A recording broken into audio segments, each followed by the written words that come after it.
Hello, everybody. Welcome. Hello. Let's see if I can get my mic up here. Yeah, I think we're good. How are we sounding? Hello, hello. Can you hear us? Anybody out there? Hey. Is anybody out there? Yes, there is. That's right. There's plenty of you out there. 65 people watching right now and more coming in. Welcome to everybody who's joining us on our Wednesday night live stream, live show with an interview. And it's going to be amazing. Are you looking for a vacation? Oh, tonight you're in the right place, folks. Hey, Douglas Fairchild's in the house. What's going on? My cookie man, how are you tonight? We got fire kicks. Where we been hiding at? We're here, my friend. We are here. Great to see you. Oh, yeah. We are here, as always. Sorry. Austin Bacasa can finally live stream again. Yay! Thank Very you well for done. telling us that as well. Yes. Really happy for you. It got solved out. Welcome, everybody. How are you doing this Wednesday night or Thursday morning? I want to address our Australian friends. I know there are some watching already. Welcome all the new people that are joining us in. You see everybody has blue wrenches. This is philosophy, not a status here. Everybody is equal, and you get a blue wrench too. Ed, welcome to you. Such a pleasure to have you here. I met Bruce a while back, and I think the world of his channel. And it's an honor to have you guys in here and get to meet everybody else as well. You're going to find creators from all different communities, whether it's mechanics, knitting. Have you ever heard about heavy metal magnets? I didn't tell this community. I found out that they fish with magnets and clean up lakes and stuff like that. They find treasures and they even do some environmental work. So think of this channel, this live stream kind of like a library. All kinds of books, and you can just pull them out and find all kinds of great and interesting new things. So awesome to have all of you people in here tonight. What a great looking group for sure. Guys, don't forget to hit the like button if you can tweet out the stream. It really does help us out a lot. And if you're new here and you did hit the like button because you like what we're doing, it would be an honor if you guys could subscribe and if leave us a comment so we can thank you or check you out, whichever it may be. The subscribe buttons, I always mix up which side it is from me, but somewhere in the down below corner there's our new watermark subscribe button. If you're new to our channel, subscribe and ring that bell, and best of all, follow us on Twitter to know when is our live stream, although we're here almost all the time bringing you amazing content like today. For all returning folks and anybody new is more than welcomed. I'm going to put this in the chat again. It's a link if you want to. We call it the Blue Wrench Group because, of course, everybody has blue wrenches. We ask you if you would like to take a selfie of you watching us, and if you can't do that, a selfie of you, and upload it using the link provided. And also, if you could use the hashtag included Blue Wrench Group, and we go look at them after a while, and it's neat to see everybody from where they are, what they do, get a face to the channel name. It's just a great way to get to know each other that much more. So. And welcome to everybody who is joining us from Traveling with Bruce community, like Debbie Emmanuel, who is first time here and coming from the Bruce's channel. Welcome to everybody. We just had the pleasure of meeting a while ago. It's awesome to see you here. Thank you so much. Of course, also welcoming Fire Nation Raid is just coming to our chat. We're welcome getting raided. Everybody. Yes, we are. Oh, awesome. Thank you so much. Awesome. Thank you so much. Don't forget to subscribe if you're new to the channel, and check out our videos, all available on our homepage. Awesome. I'd like to say everybody has some power here. We all have wrenches, and if somebody new comes in, please remember no asking for subbing and no self-promotion. But if somebody does it, there's always that's why pencils have erasers. Please don't time them out right away or hide them. Give them a chance. You can just erase their comment, remove their comment, and just ask them, just to enjoy the talk. If they want to check out other channels, that's fine. The best way to grow is to be good to other people. And when they see that, they're going to probably be good back to you. And if they're not, you took the initiative and did it the best way. So that's hats off to you for that. And 77 people watching and 62 likes there. If you forgot to hug that like button, then please do that for us. We would really appreciate that. Wes Morrison, hello. Welcome. Traveling with Bruce community. Tracy Dunlap, hello. All the traveling traveling community joining us as well. This is very welcoming and very friendly community in the chat, guys. So welcome, and hope you enjoy your first night with us. Yes, it's an honor to have you guys all here. A little bit about ourselves. We're based out of Montreal. We do video and photography. Puša Studios. I'm originally from Eastern Quebec, rural Quebec, tiny, minuscule rural area. And Xenia's from Latvia. A tiny, minuscule country That's in right. northeastern Europe. bigger than when I grew up, so hats off to you on that one. The only thing smaller than my town is the namesake of our channel and our business, Puša Studios. Pusha's a village in eastern Latvia, about 40 kilometers from the Russian border, where Xenia's mom grew up. She unfortunately passed away of cancer at the age of 55. So we named our business and our channel after her as kind of to celebrate how she inspired us. We've been together for numerous years now. We've been on a video game in the early 2000s. We have 3 kids, and you guys are definitely travelers. If you're with Bruce, we had a Viking wedding in 2014, an actual pagan wedding. We eloped. No kids. I love our kids, but yeah, that was just us. Mr. Yeah. Dutchy Dutch is in And your our passion is also YouTube, of course. We're here almost every night from Sunday to Friday. That's right. At 7 p.m. Eastern, except for Thursday when we have our European special edition shout-out game night at 1 p.m. Eastern. All our schedule is available in our About section. So if you forget any of our scheduling, you can always go there and check that out. Fire Nation Army, thank you. Yes, that was so kind of you. Thank you so much. Sparkix React sent me. Thank you, Such guys. a pleasure to have you here. Awesome. I hope you guys enjoy your time. Matt Cook, Oregon, what's going on? We're going to do a shout out, guys. We're going to, God help me, I keep saying that. We're going to do a roll call in just a few moments. I give people time to come in. We want to shout out each of your names and celebrate you guys being here, because each and every one of you is what makes a live stream what it is. Without you guys, we'd be just talking to the walls. Thank you to Philip Cockram, especially. Somebody was with us right at the very beginning. We started off with 42 subscribers in February. Can you believe we only started live streaming on the 29th of Yep. March? And quite a good while. We only had like 4 to 8, maybe a little bit more Yep. people in the chat. And Philip was one of them. that's right. And guys, you have been helping to grow us amazingly. Yes. And we're always thanking you for that. I'm always thankful for that. Thank you so much. We are going to be doing a roll call, as Andrew says, and it's going to be a great time Jay, for I'm you to like I'm and share. sorry to hear that. Yeah, because the one trade-off is for everybody having wrenches is that we can't use slow mode. It only applies to non-wrenches, but I would never want to take away wrenches because it's the whole philosophy of being here. So, Plus it kind of... I'm sorry to hear that, little Llama Laura. I know her bird passed away, and we're really sorry Yes. about that. yes. We understand, but thank you for coming by. I hope you're doing a little better today.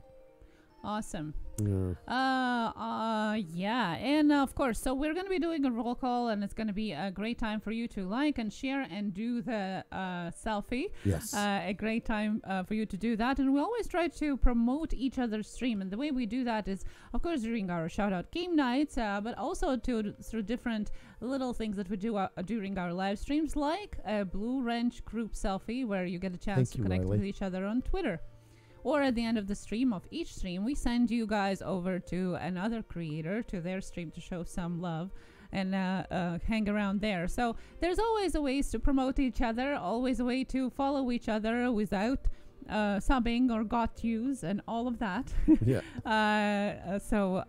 We always you guys grow, we all grow together. Thank you so much, Devin, for coming. Such a pleasure. Appreciate the raid. That is so cool of you guys. Wow, guys, we have 75 likes already. That is absolutely phenomenal. You guys are like superheroes. You should all have capes. That's right. And Patrick D, thank you so much for supporting us through Yes. our super chat. Yes. Thank you so And all so your much. kind words. What was that? And we are not doing shoutouts today. And as Matt Cook said, excuse me, asking for subs, especially during interview streams. Yeah. He said no. Yeah. So please don't do that. Enjoy your night. Frozen Fury, one of our future guests. That's Yes. right. Next week. Looking so forward to it. Yes, on Monday. That is going to be cool. Yeah. That is. We've been so blessed to have some amazing variety of guests. I mean, we've spanned the pool from tonight, Travels with Bruce has got this phenomenal travel channel. Guys, you want to know about cruises, questions asked. I mean, this is literally the guy. And he's a great host. Like, he's such a pleasure to watch. So much energy and enthusiasm and love for his community. Friday night, we're going to have Toyman 2488. We're going to actually have a live model railway running. That is so cool, you know. If you don't know, it's our passion, and Andrew has done numerous videos of live trains, cinematic videos. Yes, we do have cinematic videos in our playlists on our homepage. You can always go and check that out. It's all Andrew's work. Definitely something to check out, a little bit different things from our content. Shanette ASMR, hello. Silly E-Man, hello. Good to see you all guys joining us here on Wednesday. Nitro Thursday morning. What a pleasure to sit down with an awesome group of people like you guys. We are truly honored. Thank you so much. And to become a guest in our live stream, you can always tweet at us, and we can always see what we can do about it. We do have some bookings already filled up, but you can always message at us. All our links on social media, Discord, Reddit channels, all of that is down below in the description and in our About section. Lots of ways for you to get in touch with us. And yes, we do have Reddit subreddit, so if you would like to share your video there, you're more than welcome to do that. Yes. It also helps with your algorithm just a tiny bit, but it does. And I'd like to say, even for the Blue Wrench group, even if you're not a creator, we'd love to see your selfie. It's just a nice collection. We consider it kind of our scrapbook of our live stream, and lots of great moments captured on there. Just people, and like I say, once you get to see the face, if you're comfortable with it. Of course, everything here is voluntary. Of course. Just if you're up to it, we would love to see you. I'm so looking forward tonight. I guess we'll just mention quickly about our merch. I guess we'll do a quick. Yes, that's right.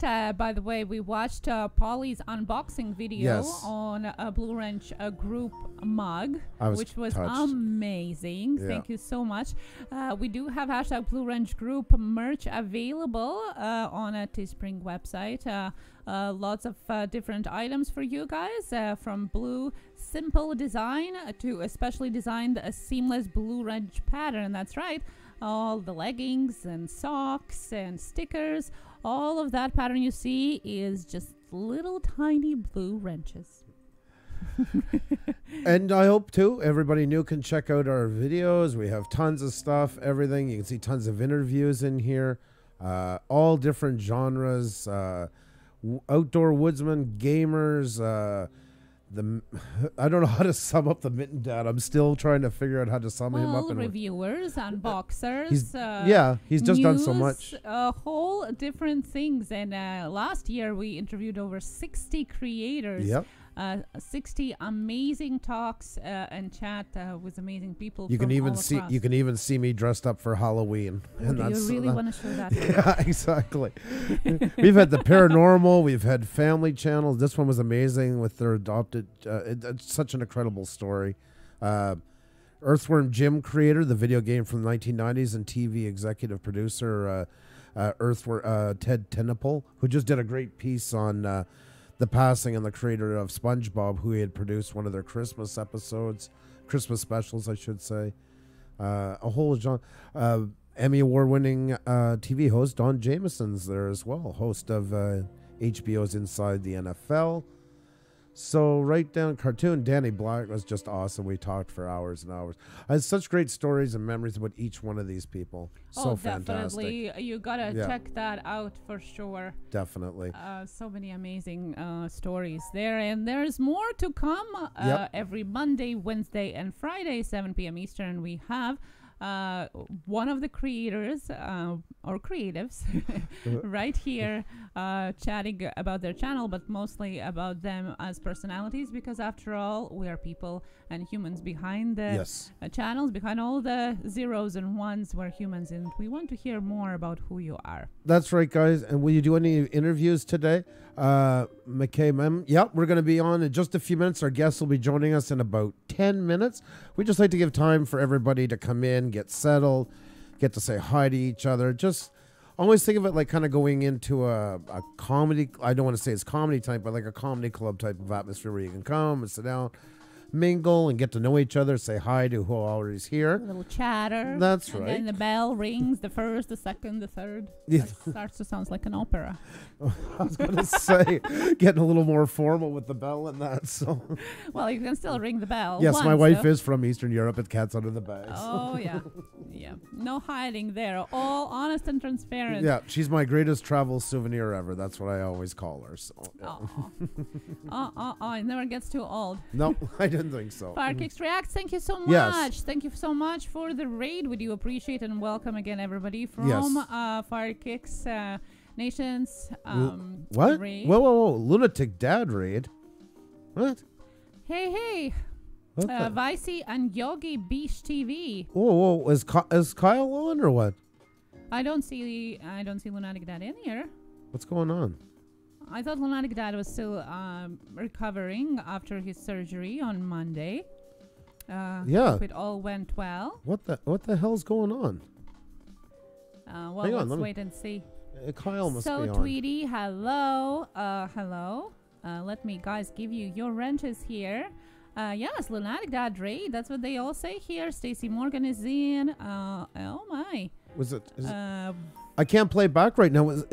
It was Kyle on though. Lunatic Dad was just on. Oh. Wow. He just did a stream. Wow. Is he all right? Is he all right? And we hope that everything is fine and he's recovering well after his surgery, and all our good thoughts and prayers goes out to him. And thank you so much for raiding us. This is amazing. 2 raids. We haven't even really started yet, and it's already the 2nd raid. It's amazing. This is unbelievable. Thank you, guys. Giving you his wrenches and all that. And thank you so much for coming. I mean, you're welcome to stay. We're going to have an awesome guest on in just a few minutes. Travels with Bruce. This guy has an amazing channel. It's grown like wildfire, and he's just had another video go through the roof. And we're going to be talking everything about cruises. He's going to be taking questions and stuff like that. Thank you so much. I don't know what to say because I don't know. I didn't. That's a great surprise. Yeah, I didn't expect him on for a while. That's really cool. Well, I thought guys, maybe Kyle or something. Since Lunatic Dad has finished his stream, if you guys decide to hang out here, you're more than welcome. We're going to have amazing guests today talking about vacation. Don't we all need vacation? Yes. I think no matter if it's summer or winter, we all are planning vacation, at least in our dreams and heads. Yeah. And this is going to be amazing conversation about it. So much information. If you actually are thinking of going on to a cruise, there are going to be some really good practical tips as well. I'm so excited. I gotta shout out channel names here. I want to catch all you guys. I want to say thank you. Let's do that. Guys, don't go anywhere. I want to shout out your names. Say thank you for being here. Each and every one of you. Wow, this is kind of... All right, we have Where is Danny's Black? Washington Country News Station / Utah. Vicey and Yogi Besh TV. I hope I pronounced it properly. If I didn't, please accept my apologies. Variety Girl 1 is in here. Tranquil Geo. Tracy Dunlap. The Trump Parody Guy. The Kiwi Family. The Irish Train Guy. The Drunk Fred. Terrell's Artwork Channel. Sweeney Todd 70. Stacy Morgan. So Tweety. Silly E-Man. 7 is Enough. Roy Parman. Rock G. Rebecca Godoy. Nation of Domination. I'm so sorry. Great to have you here. Puberty is in the house. I love you, Puberty, and I love your name. Project Props. Priscilla Mayer. Pirate Dredgers in. Philip Cockram. Paul Wilgus. Patrick D. Excuse me. Obelix Magnet Fishing. Nature Nerd Outdoors. Nathan Likes Drums. MKM Merckx. Miles TV Time 2. Mel Godoy. Oh, God, I feel so bad. Linda's House of Chill. Little Llama Laura. Life with Spondylosis. Oh my goodness. Ankylosing spondylitis. Oh my Thank God. you. So sorry, fellow Canadian. Oh my God, Alexander. Alexander Smith, thank you so much. You're doing great work. Keep it up and keep it real, both of you. Thank you so much for supporting us. Oh, it's awesome. That is so kind. I don't know what to thank you. I don't even know what's going on. Again, thank you for everybody from Lunatic Raid. You guys have still keep coming in. So Lever Guns 5110 WCF. KC Detox Divas in here. Karaoke Ken. Jenny Morris.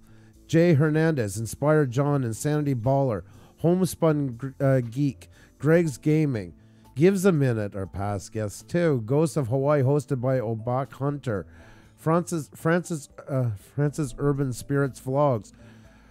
Frank Dank. Fire Kicks Reacts, thank you so much once again.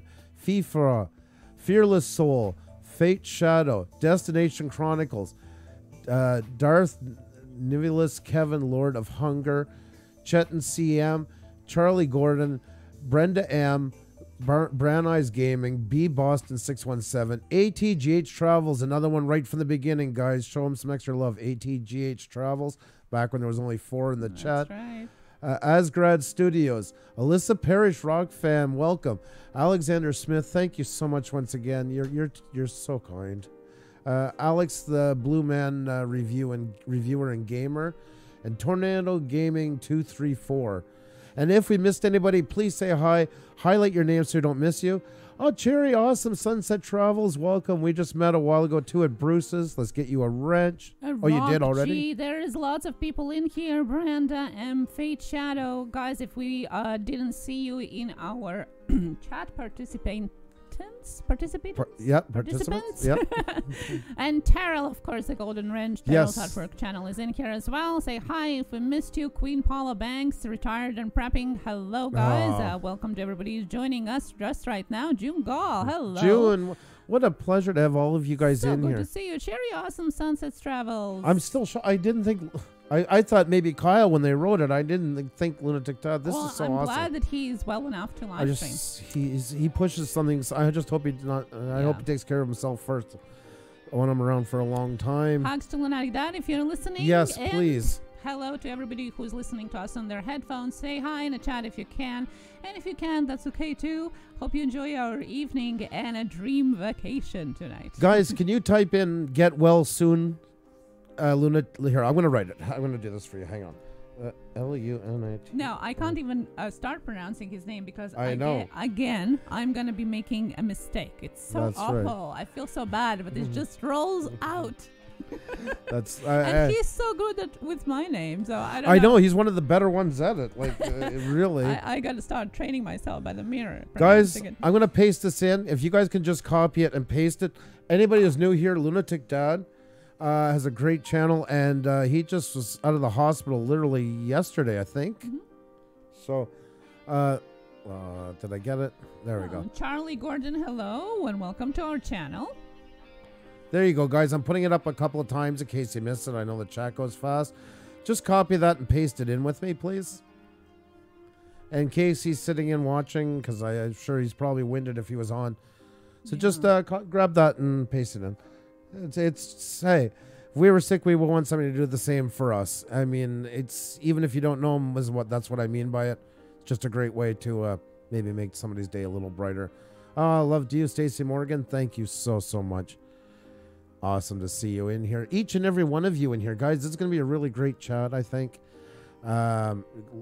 Get ready with questions about travel, cruise ships. This guy is like the master of cruising, so we're going to bring him on in just a second. So I can hope you guys can hang out for a bit. Enjoy. Get your questions ready. Always been wondering.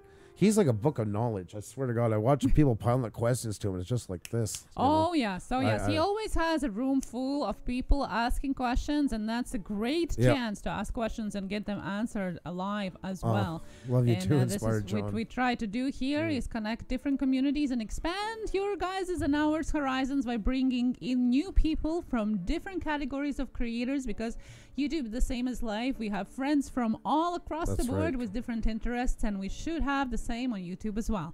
So we really do hope that you enjoy it. Reminding you about hashtag Blue Range Group Selfie, an amazing tradition that is happening here almost every live stream, where you can post a selfie of you, or even better, a selfie of you watching our live stream on social media with the hashtag Blue Range Group. And if it's on Twitter, we're going to be showing it off on our screen. During our live stream. So it's a great way for you to connect with each other outside of YouTube as well. We got a couple up already here. Let me get a few up just to give you guys some example, but there's time for a lot more, guys. Oh, yeah. It's never too late to do that. We'll come back and take a look in a few minutes, but right now we'll take a look and see what we got. So far, we got some awesome one. We got Obi Lex in here, which is just awesome. Awesome. Wanted to say hi to Retired and Prepping that just joined us too. Oh, I love his job. He's such a great person. I can't begin to sing his praises. It's always a pleasure to have you in here. And thank you so much, Obi Lex. I love it. And then we have Inspired John. I need more subs. 699 by Pusa. That's a fair trade. We'll trade with, yes, that's right. It's a good way to cross promote.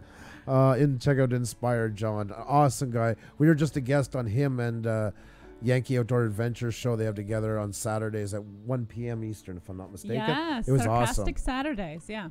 Arizona Timeless Tourist. Dean, what's going on? That is an awesome picture. Nice. That is looking good. Wow. Look at that thing, too. Oh, man. I'm jealous. I'm jealous. I'm jealous.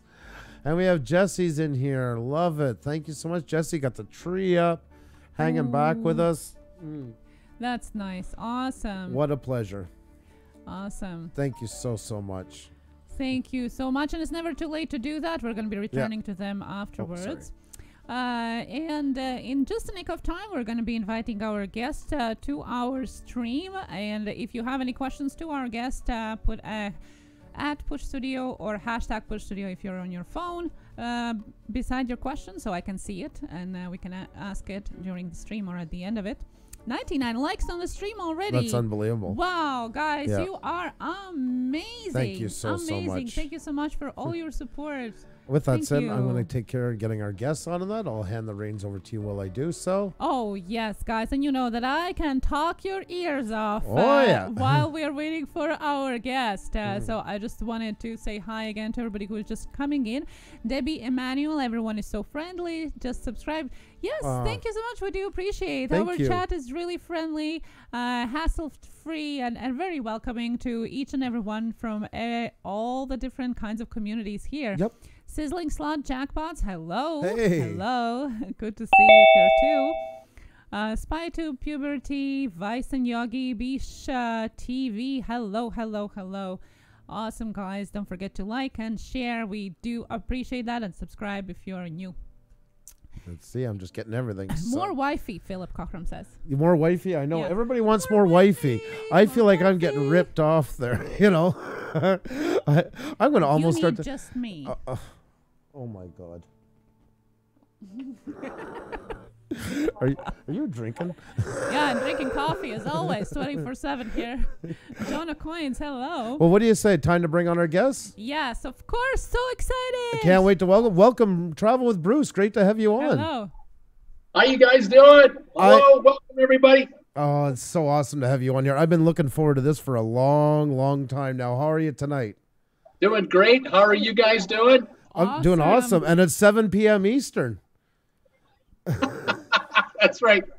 I was like, no, I hope he doesn't think that. I was like, oh my God, we'll start the show late if we have to. But I was not 9 o'clock. It's 7 o'clock. And you always start off with the news in your talk, and I'm like, please read the chat, please read the chat. And then finally said, I'll be on in about 45 minutes and going off. And I'm like, oh, thank God, okay. That's all I needed to hear. So that was close. Oh, that was so much fun, though. And you have such a great audience. Like, they're so... they absolutely adore you. I really mean that. I was thinking that tonight watching it go by. They really do have a very soft spot for you.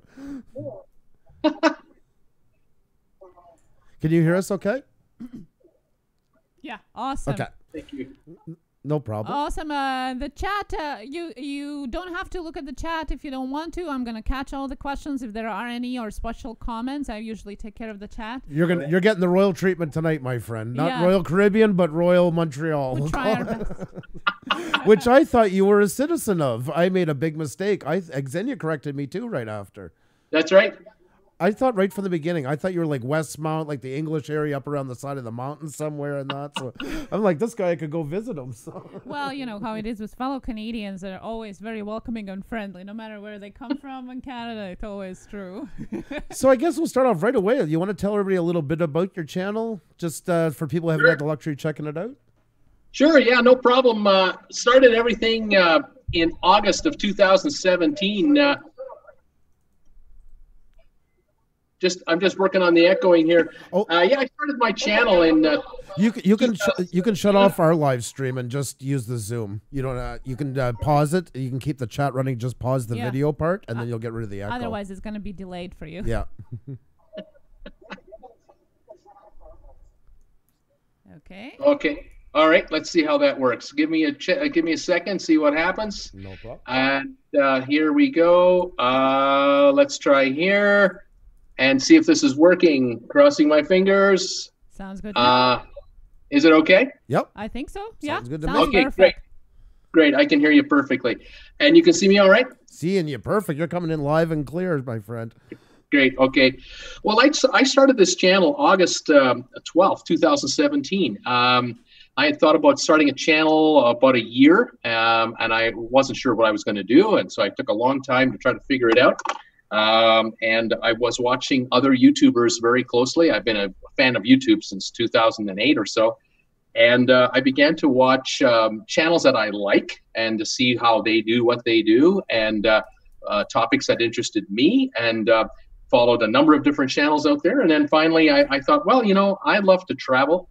Why don't I talk about traveling? And it was such a simple concept. I figured I'll just tell the world about all the trips I've been on in my lifetime. I'm 63 years old. I've been around a little bit.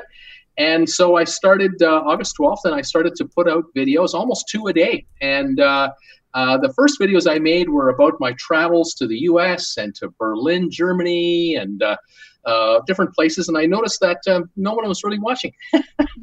And I figured out, you know, the thing about being a new YouTuber is that you don't have to be nervous about being a new YouTuber, because when you're brand new, no one is watching, and you're just talking to your camera, and you don't have to worry about making anybody mad.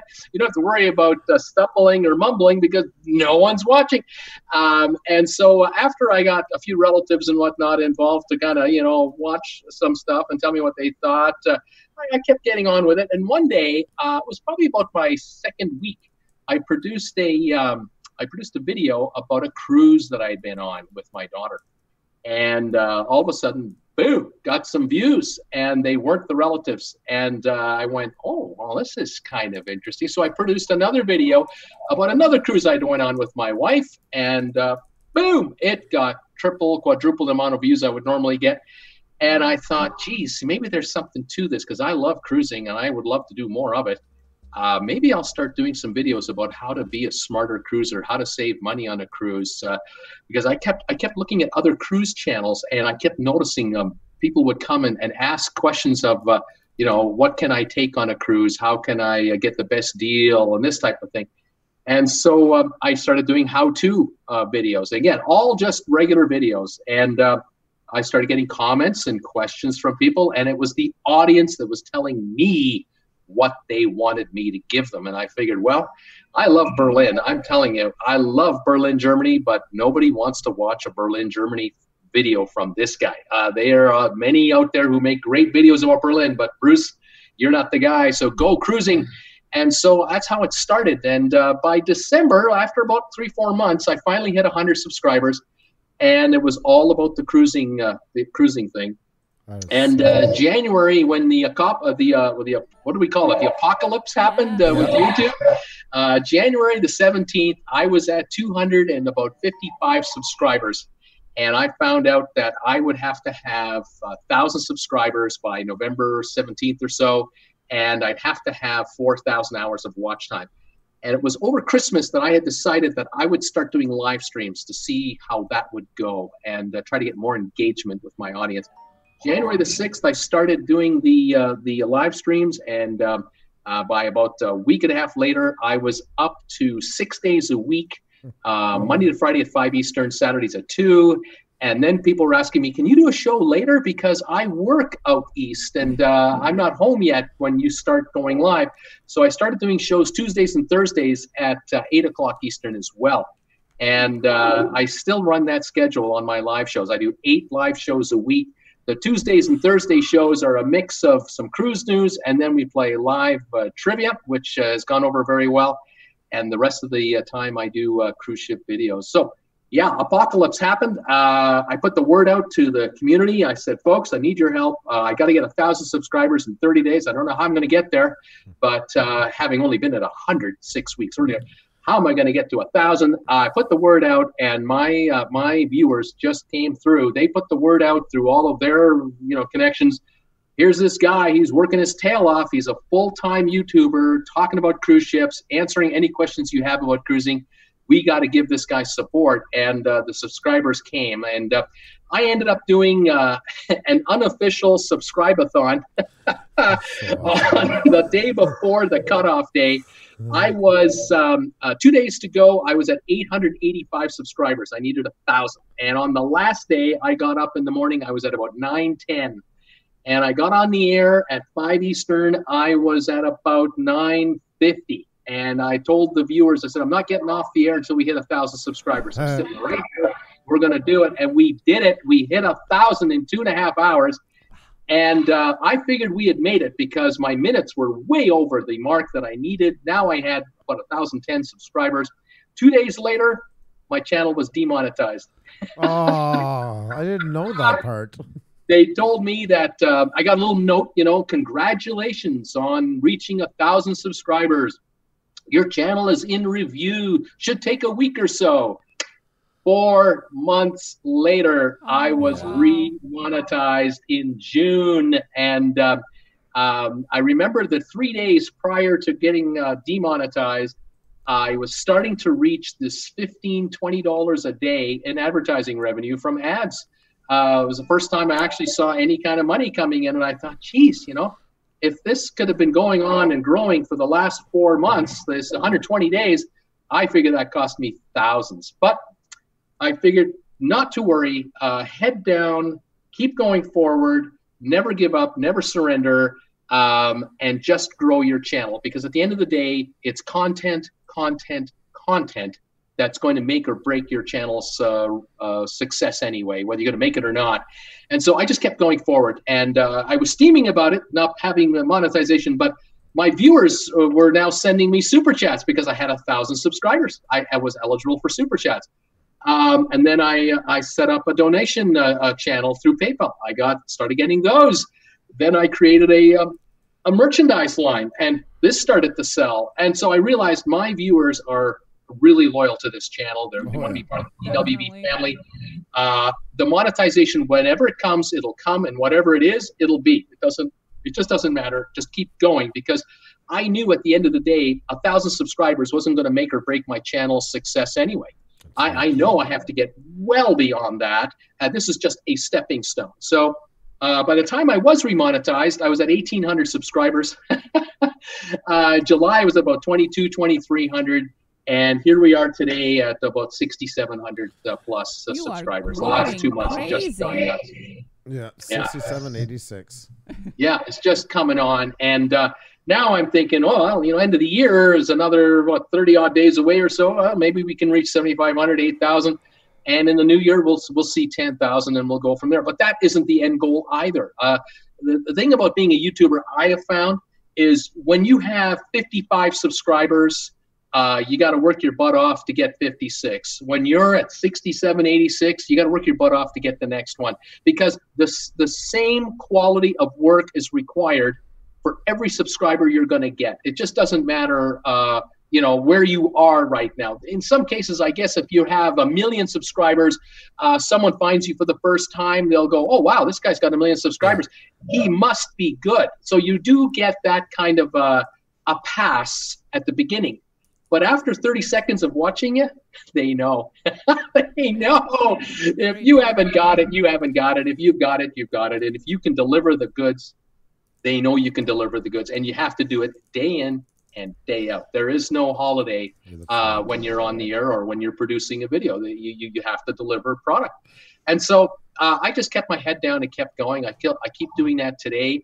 I'm doing the same show today that I was doing 3-4 months ago when I was at 2,100 subscribers. Now I'm at 67 plus. So when I'm at 15,000, I'll be working just as hard as I work now, and I'm just going to keep right on going. So it's exciting. It's fun.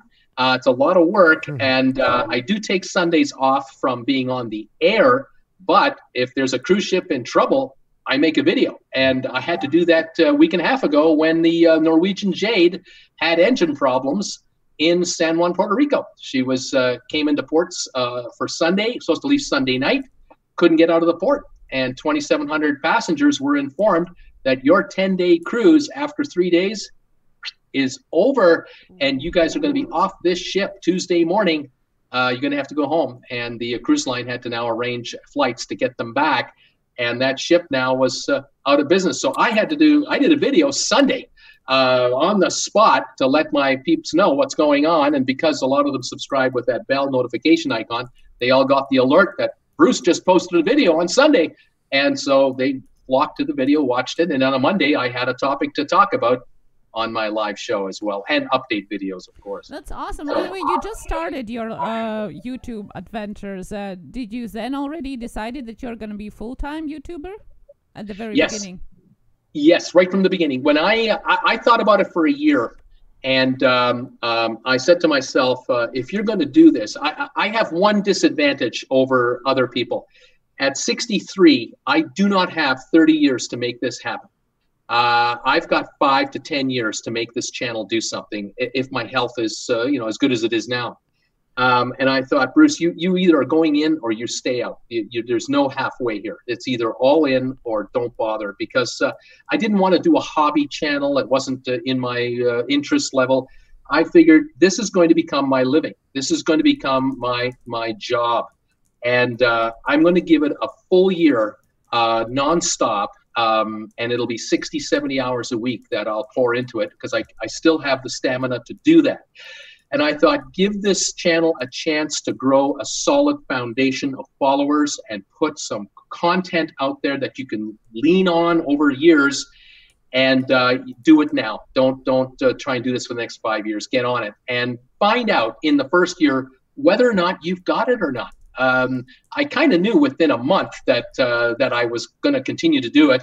I loved it immediately. I thought I would. And the idea of waking up, when I wake up at 4 in the morning, have my coffee, and I start doing my research, I'm actually having fun. It's not work for me. It's not a job. This has not been a job yet, and hasn't become a job, actually. It's still something I'm very passionate about and love doing. And it's working. But yeah, at the beginning, it was all in or nothing. That is awesome. I mean, and the stick-to-itiveness. I don't like usually using that term, but it really fits so well for you into it. Yeah. And I mean, you've caught some of our stuff. Like that's something we're always telling people here, and you just basically reiterated every point that we've been telling people for months. You're like the living embodiment for it. Sticking to what, like seeing it through, being committed, not changing by fads. A goal in mind, not thinking like, not reactionary, but more a 6 or 12 month. I'm not taking your number, but just in general. Mm-hmm. Sure. I always bring the example of driving. You never stare at the road down below. You're always looking at the horizon. Otherwise, you're all over the place. Sure. And that builds the commitment to what you do, and it builds the connection you have with your audience, because your audience wants to feel close to you. Yeah. And that's something we've done here. I mean, the Blue Wrench, our philosophy, everything we do is kind of around that. And the same with yours. I mean, they're very dedicated to you as a brand, not to insult you as a person. But I mean, you are a brand. You are a brand. This is your personality. And you take it very seriously, but also through audience recognition. And I love that about your channel. Yeah. I also have dedicated myself to not ever resting on my laurels. I know I'm not good enough. I'm never good enough. I'm still watching YouTube influencers to learn, new ways, better ways to be a better YouTuber. What I didn't know when I started YouTube was I didn't know how much work I had to do outside my channel to make my channel successful. I had studied, and I had these these blinders on that was just focused straight ahead on my YouTube career, my potential future YouTube career. But I didn't realize that I would now become a Facebooker. I was going to become a tweeter. I was going to become an Instagrammer. I became a Pinterester in a limited way. I started, all these other avenues, and then a merchandiser and an affiliator. I have an affiliate program through Amazon. And I'm still expanding that area. Like all of these outside of YouTube areas, I'm also developing at the same time. But I knew that once I got into it, I figured out in about the first 3 months, well, there's a lot more to us doing a video and sitting back and watching the views come in. There was going to be more to it.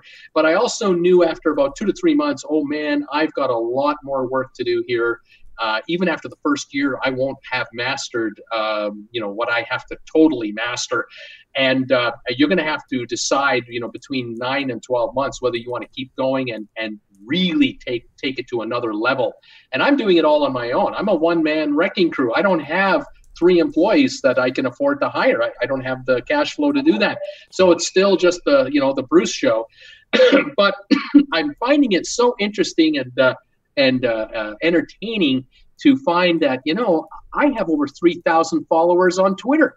That blows me away. I have over 260 members of my Facebook group page, which is only a 4-month-old group channel, actually, because I was doing Facebook as a personal Facebook page, and then I realized, Bruce, you need a channel page. You need a group page for your channel. So I now created that, and now that I'm getting new requests every day for people who want to join the Facebook group page. Nice. And I realized instantly the minute I did it, I found that my viewers who love being with me on my live show 6 days a week, they were hanging out on the Facebook group page when I'm off the air. They're talking to each other over there, and they're comparing notes, posting photos, and showing pictures of their favorite ships they've been on over the years and their upcoming holiday, and people asking each other questions. And so the community has really grown outside of the channel.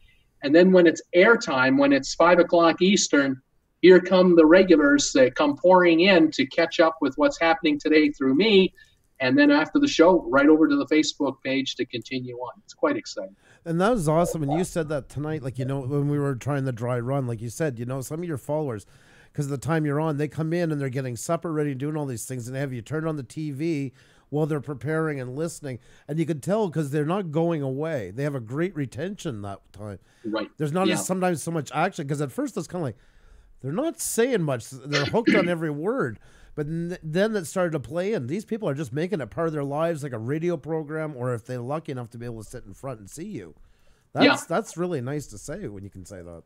Yeah, I realized very early on when I went live was in the first week that, and I said to myself the entire time, this channel will be a PG rated channel, family friendly, because I'm talking about cruise ship vacations for not just mom and dad, but mom and dad and children. Yes. And I'm thinking, I can imagine that there are parents in the house preparing dinner, with the kids, for the kids, and they might have been talking to the children about going on a cruise. And now mom and dad are on a mission to learn everything they can about going on a cruise, especially if it's a first time. And they need a place to go to for advice that they can count on, or a place they can go where they can say, what do I do about this, or what about that? And the person answering can say, I either have the answer or I know where I can send you to get the answer that you need. And I know that the kids are in the room. And I thought, this is kind of like, from my childhood, I'm thinking, you're kind of like Red Skelton and Carol Burnett. Yes. You've been welcomed into people's homes. And this is sacred. I'm not on just some earphone, someone riding a subway car somewhere, listening to me by themselves. I'm in people's living rooms on the television. I keep pointing over here. It's my TV over here. Or they're watching me on their laptop or their phones. And there are some children that are watching. And I'm thinking, okay, this show is going to go very PG. We will not tolerate the trolls. We won't tolerate nasty kind of language. We just cut them right off. We just kick them off the channel. They're gone. Yeah. No mercy. But everyone who's there really enjoys it. Every day the community comes back together. The TWB family is tight, and it's growing and reaching out to others. And so I can't complain. That's well, I mean, it depends. Once in a while, the odd time, and it is pretty odd. The S word might be said or something, but I really try to discourage it on here because I want these to become podcasts after. Right. I don't see the need for it. I don't want a circus. That was one thing I was adamant about. That's why everybody got wrenches. Was my thing was, let's make it like a clean city initiative. If everybody has a share in this town, nobody wants to see garbage in their town. Right. Good point. You know, and I mean, you don't have to give wrenches for that. It was just more of a symbolization. And when somebody comes in, some people get a big too gung-ho and some people say subby 22, and it's like, just remove the comment, but some people would ban them right away. Like, okay, there's erasers on pencils, give them a moment, but God help them if they don't stop, because they're going to look like a shooting gallery when all these wrenches go after them, you know? Right. Yeah, and exactly. we don't even notice it happen sometimes. We'll be watching the replay. It's like, oh, wow, that guy did that. I didn't have time to see it. All I see is a list of gray. You've been timed out by 27 people, you know? But they do that, and I love that. I'm so proud of that feeling, you know? That's a community to me. Yeah, that's right. I've had so many comments from people on the air, and then I've had a lot of comments come to me privately on my private email, which I have on my comment page. They can, on any description, they can see my private email, send me a private email anytime they want, or they direct message me through the Facebook channel. And they tell me, Bruce, there's so much, stress in my personal life or in the world that I'm in.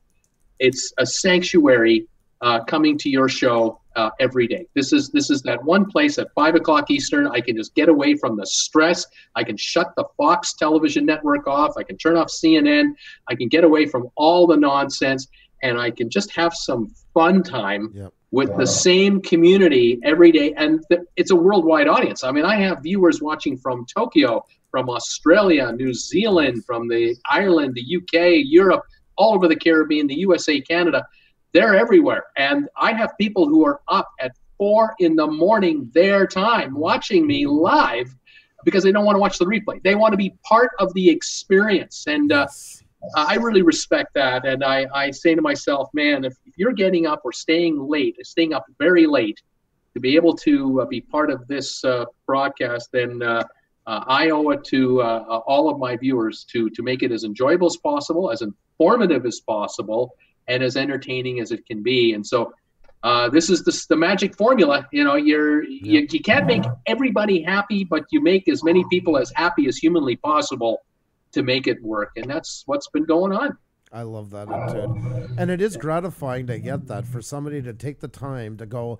Same as we get that's why we started doing one shout out a week in the afternoon to say thank you to all our European fans who spend till 3-4 o'clock in the morning up, It's touching. I mean, it really makes, it's not even, and I agree with you about it being a sanctuary. And it's not just for the guests, it's for us too. We have bad lives. Things happen to us all the time like anybody else.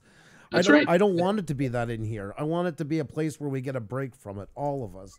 Walk out feeling a little more rested, a little more ready to take on the world, And I feel I like that. I like what you said. You have a lot of viewers. Like, I noticed not as many creators. It's a lot of viewers that come in to watch you. Yeah, and speaking of creators, I'll tell you a story. I remember I was at about 40 or 45 subscribers. This would have been maybe my second or close to my third month, and I wanted to do a video where I was telling my viewers at that time. I wanted to tell them why I became a YouTuber and what channels inspired me to become a YouTuber. And I had I decided I was going to reach out to some of the influencers out there that I followed. And I contacted about 4 or 5 influencers that have anywhere from 20,000 subscribers to 85,000 subscribers. And here's a 45 subscriber channel reaching out. And I'm asking each of them, would you allow me to use a 10-second clip of a video of yours without sound so that I can show my viewers, who you are and describe your channel to my followers, and then I'll put a link of your channel in my description of the video. And of the 5, I think I reached out to 5. 4 of them came back to me and all said yes. Wow. And I thought to myself, man, because I thought going in, what do you got to lose? You got nothing to lose. You got 45 subscribers. You're in nothing. they all came back and said, yeah, no problem at all. Please send me a link when the video is up. Give me a heads up that you've posted it so I can see it. So I made the video, and you know, being as respectful as I can with, you know, precious property. I mean, 10 seconds of someone's work.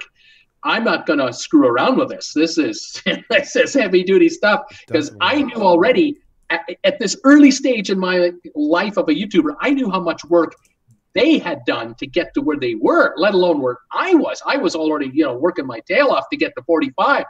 So I made the video, and then I sent out alert emails to all of them to give them the link. And the evening of the first evening, within like an hour of the video going out, one of the channels that had 40,000 subscribers, number one, he subscribed to me. And I got that, you know, you get that email on your phone that tells you so-and-so subscribed to you, and they have 40,000 subscribers. Wow. You're just going, holy moly. I go, this is beyond unbelievable. And then I got the private messages back. Wow. And all of them congratulated me on a job well done and wished me nothing but the best and keep up the good work. Well, I thought, I'm not going to forget this. An elephant never forgets. And when it was about 3 months ago, I reached out to a number of YouTubers that are in the cruise travel segment that I'm in. Right. And I reached out to about 12 of them, and I said, I want to do a collaborative video called We're All Addicted to Cruising. And if you're in the cruise, you know, YouTube world, you're addicted to cruising. Right. And so 8 of them came back to me and said, oh yeah, I'm in. What do you want me to do? Just tell me what to do. And so I had channels that were smaller than mine, similar to mine, and larger than mine, all give me about 2 30-second clips. I gave them a project to do. And within about a week and a half, I got all of these clips in, and I put together this montage video and put it out there and let them all know we're in, here we go. And that was a really, you know, really cool project to do. And it allowed me to connect with theoretically my competitors, but they're not competitors. There are YouTube channels that cover cruising, but from a different angle than I do. That's right. And so we're not the same. We're actually different, and we're better off working together than trying to, you know, don't even bother bad-mouthing another YouTube channel. It will get you nowhere. It makes you look like the bad guy. But working together, you can grow faster. And so I did that, and then I started reaching out to smaller channels. I found a couple of guys out of California, D&G Explorers. I'll give them a shout out.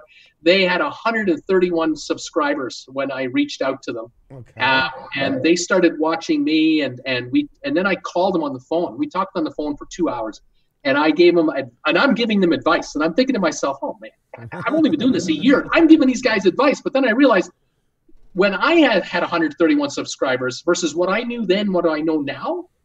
Day and night. And so I'm giving him some tips and ideas. They go, we hadn't thought of that. We hadn't thought of it. We didn't know that. We didn't know that. And I thought, well, there you go. I'm giving back already. And now they're over 500 subscribers 3 months later, which is great. Unbelievable. And they're doing well. And they're just part-timers. They're not full-timers like I am. They're doing fine. So now on my channel, on my live show, I tell anyone who's watching, saying, if you're a subscriber, come on in. If you're a YouTube creator, come on in and say hi. And I'd be more than happy to give you a shout out, because I'm a live show every day, 6 days a week. I don't mind, cruising fans. And if you're a creator of a channel, if it's travel or whatever, come on by and say hi. I'm more than happy to give you a shout out. And it works both ways. They are shouting me out on their channels. I'm shouting them out on mine. And just like you, it grows. It works. It does. It's so important. And it's proper growth and respect. And always to find your own voice, that is so key, is to find your own way to do it. That's something we've been preaching, because sometimes that's that zigzag. People see something doing well and they'll jump on the bandwagon, but you can't be them. And I always say, like Xenia and I, you can't be us. We're husband and wife. I'm 44. We got all these criteria, the same as you. So it's so important to do it in your own voice, because people want the real thing. Yeah. Otherwise, they're comparing you to the original all the time, and that's no good. You know? I can't be Casey Neistat. I would love to be Casey Neistat in certain ways. But in certain ways, I would not like to be Casey Neistat. I will never be Casey Neistat. I will be Bruce Fromert on Traveling with Bruce. That's me. That's my style. And I know that I cannot possibly get 99% of the world to like me. And then I thought about it. I went, wait a minute, Bruce. How many people watch YouTube? 1 billion, 3 billion, whatever the number is. I remember the first time I went to a Social Blade to see my statistics for my YouTube channel. I had 12 subscribers, and I was the 25th millionth largest channel on YouTube. And I thought, okay, 25th millionth largest. Hey, you could pass a lot of people if you get on it. Yeah. And I looked the other day, I'm now at 880,000 or something like that. And I'm going, well, you come a long way, from 25 million to 880,000. But I figured, well, there's still 880 to go, 880,000 to go, and Casey's in the top 100. So I got a whole long way. But you're come a long way, look though, how many too. millions you jumped over. Yes. Yeah, and it's a big world. And I thought, Bruce, if you could get 1% of YouTube to watch you, you'll be one of the largest channels ever on YouTube, ever. Yep. So don't even think of getting 1%. If you can get 1/10 of 1% of YouTube, you'll have hundreds of thousands of subscribers. I mean, or more. Because that's how big this pond is. So, yeah, you just stay within yourself and just keep going forward. I'm very happy with our growth. Like I said, we jumped really, really quickly because most of it came like March, basically, we'll call it most of it. And we went from that 42 to 4,300. And some of the smaller channels like, wow, I wish I could have your son. But I'm like, I'm still the head of a pin, and I'm not trying to downplay what I got. It's the realistic answer to it. Like, we had a lunatic dad that rated us tonight. Like, he has 14,000. He'll be the first to say, I'm in the same boat as all you guys. Nothing's changed. It's true. And people do. It's too bad. The people feel that way, and they get bogged down by it that way. And it's like, I'm going through the same thing. I'll hit bottoms out where I'm not moving, and then I'll go into spurt, and you feel like nobody's watching you, and all these things. Right. That's right. That's right. And you've got to maintain a steady focus on what you're about. You can't let the highs and lows get to you. You have to, you just have to keep doing what you're about. Go forward and just do what you do best. Always be open to change or shifts or whatever's going on, of course. Yeah. And we all know with experience, as limited as mine is and others, we already know YouTube doesn't stand still. YouTube changes. That's right. And you better get used to the fact that they're going to change again. And, and there will be certain creators will be outraged, and other creators will just say, buck up and deal with it and move on. That's right. Because YouTube cannot be stagnant and be the same today 5 years from now. It's not the same as it was 5 years ago or even 10 years ago. Our lives, our internet world, our social media world has completely changed in the last 5-10 years, and it will do so again. And so the survivors are the ones that are pliable and yet focused on what it is they want to be accomplishing and where they're ultimately heading. And the hard work is the answer. Because people ask me, what's your secret to success? I can tell you, it's not this smile. It's nice to have, but these teeth are crooked. It's not the hair, because there isn't any. It's hard work. That's all it is. It's just hard work. And I'm finding it as just as hard to make a video today from a conceptual point of view than 6 months ago, 8 months ago, a year ago. Yeah. It's easier now for me to make a video than it was at the beginning, because I know what all the buttons do on my software, and I'm faster at that. Yeah. I can set my show up quicker, sure. But what I'm going to deliver is just as hard to come up with now with 67 plus 100 subscribers as it was with 300 subscribers. It's just as much work. And I know if I make it to 20,000 or 50,000 or 200,000 subscribers or 1 million, it's going to be just as hard there as it is here.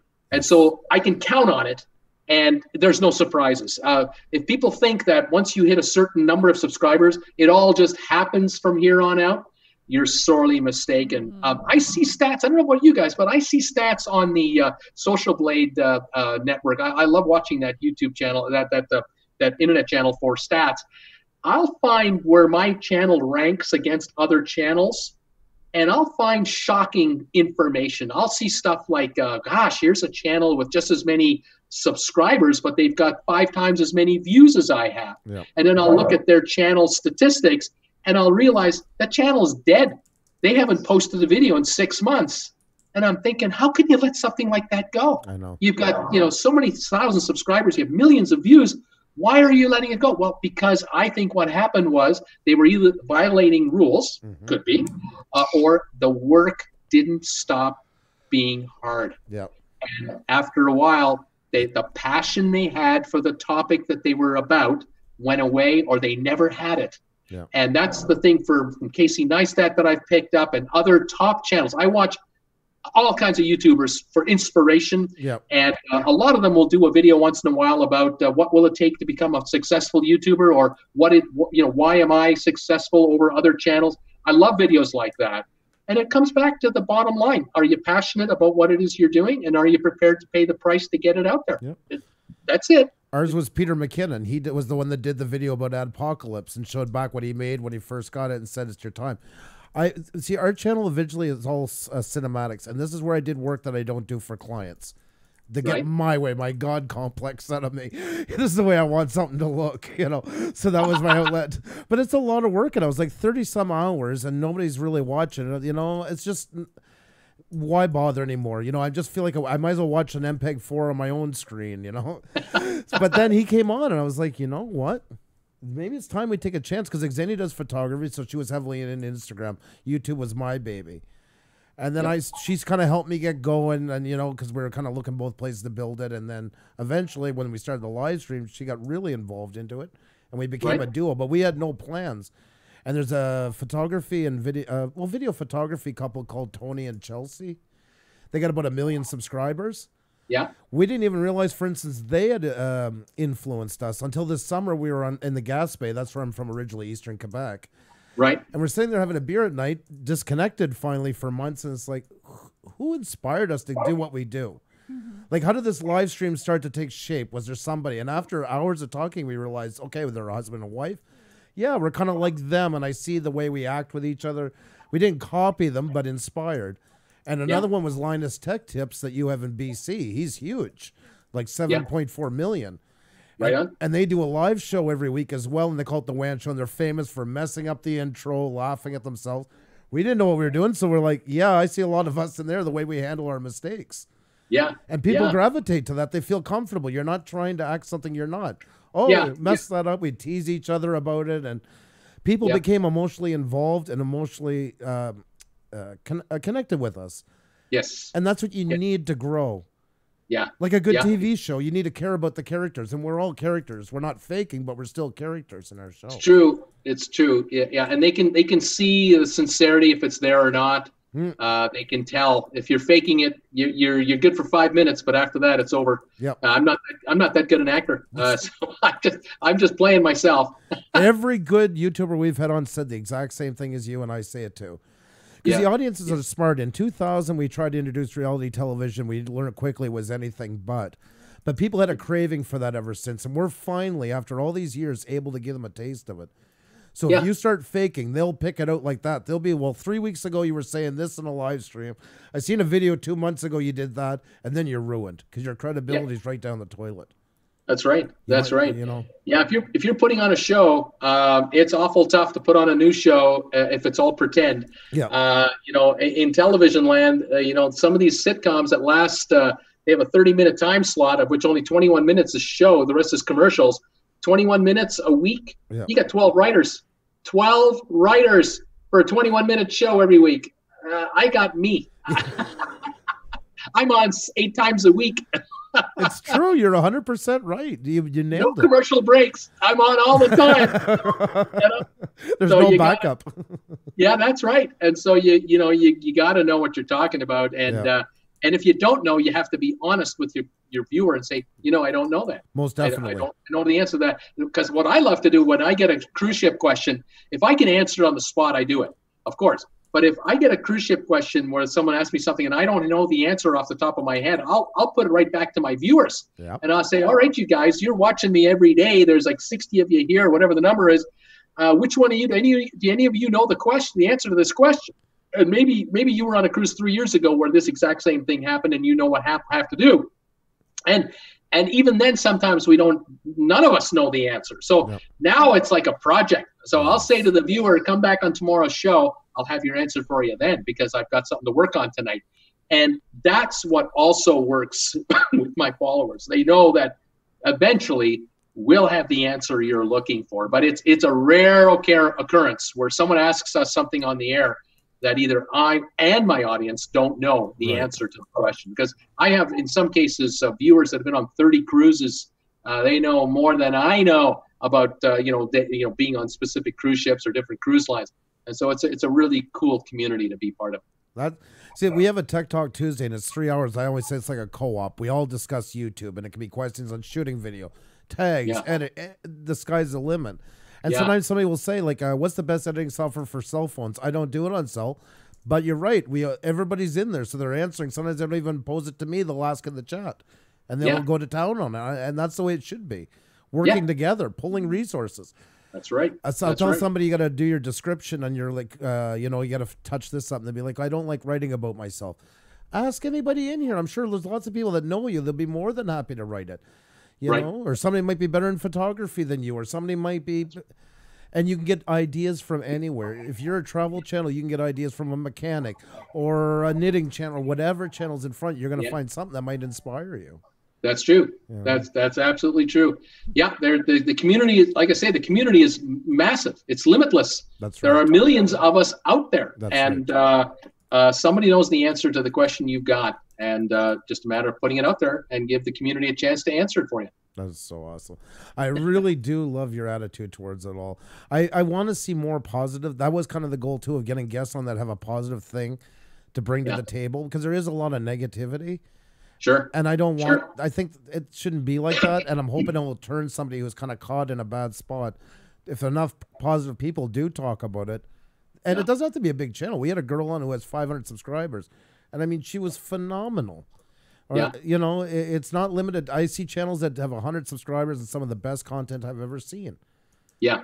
But we've seen lots of musicians play in a drunken bar that should be playing, you know, Nashville or LA, and their break just didn't come yet, or it might not come. Unfortunately, we never know. Well, that's right, and it, you know, and I guess the reality too is that you know, I've always had the gift of gab. I've always been told that. I've always been in sales and in front of people, but there are some people that aren't cut out for this particular kind of world. Now, as a YouTuber, you know, that's the beauty of YouTube is there's probably a YouTube kind of channel for almost anybody out there. Sure. Whether you like to be in front of the camera like I am live, that's you know, one very distinct way of doing it, or whether you want to be in front of a camera on a recorded basis only, heavily edited, or whether you want to not even be on camera. You just want to be a voice. And you want to be, you're producing a video or series of photos, and you're just doing voiceover work. Yep.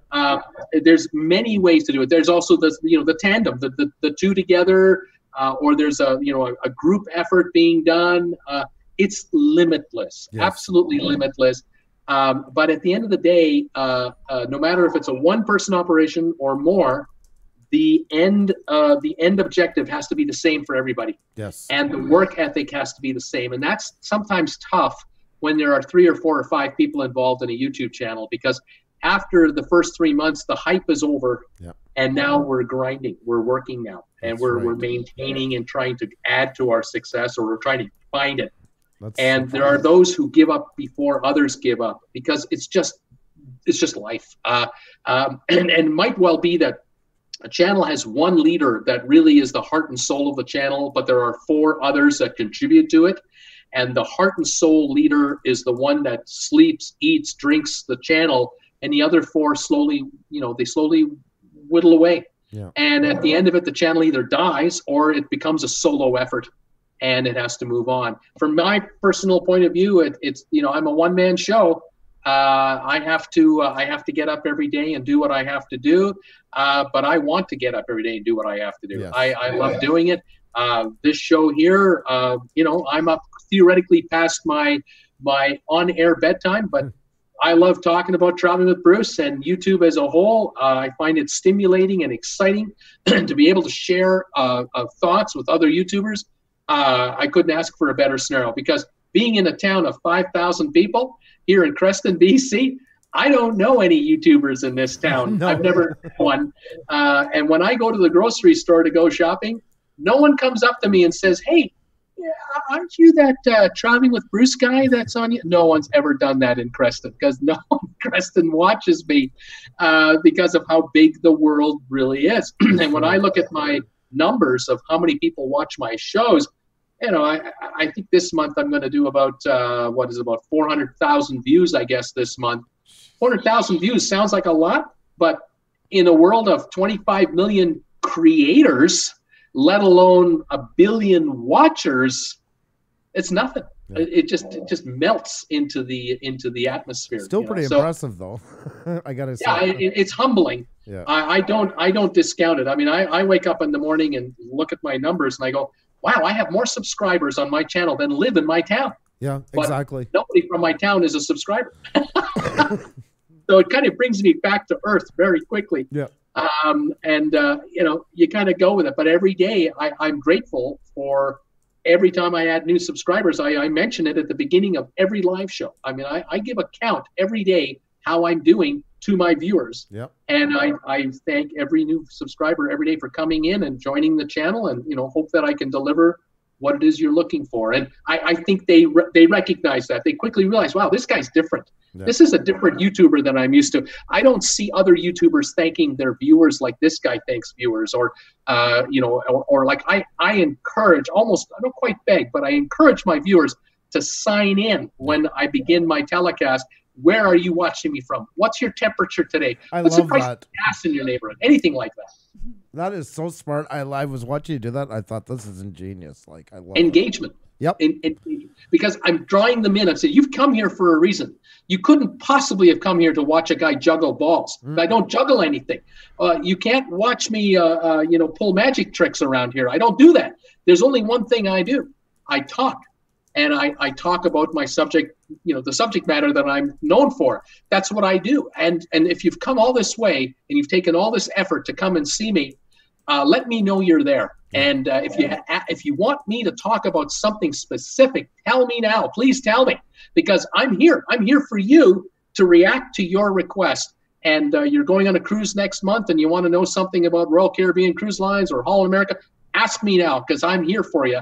And that's what I'm trying to draw them out of. And once they begin to engage, they realize, oh, wow, this is a great channel. Everybody here is like I am. They're looking for information. They're appreciating the host, and they appreciate each other. And that's the other thing I'm trying to draw out, is get the sideliners to come in so that those are already in the middle of the dance floor now will interact with the others. Yeah. And we just have a larger engagement. And that's why my view rate is so good on a live chat. I mean, you watch when I look at my performance graph, starts here and it's steady across the board. I'll have it'll start from 0 and go up to like 35 very quickly, and then it reaches like 60 people, reaches to about 70, 80, and stays at between 60 and 80 for an hour. Yeah.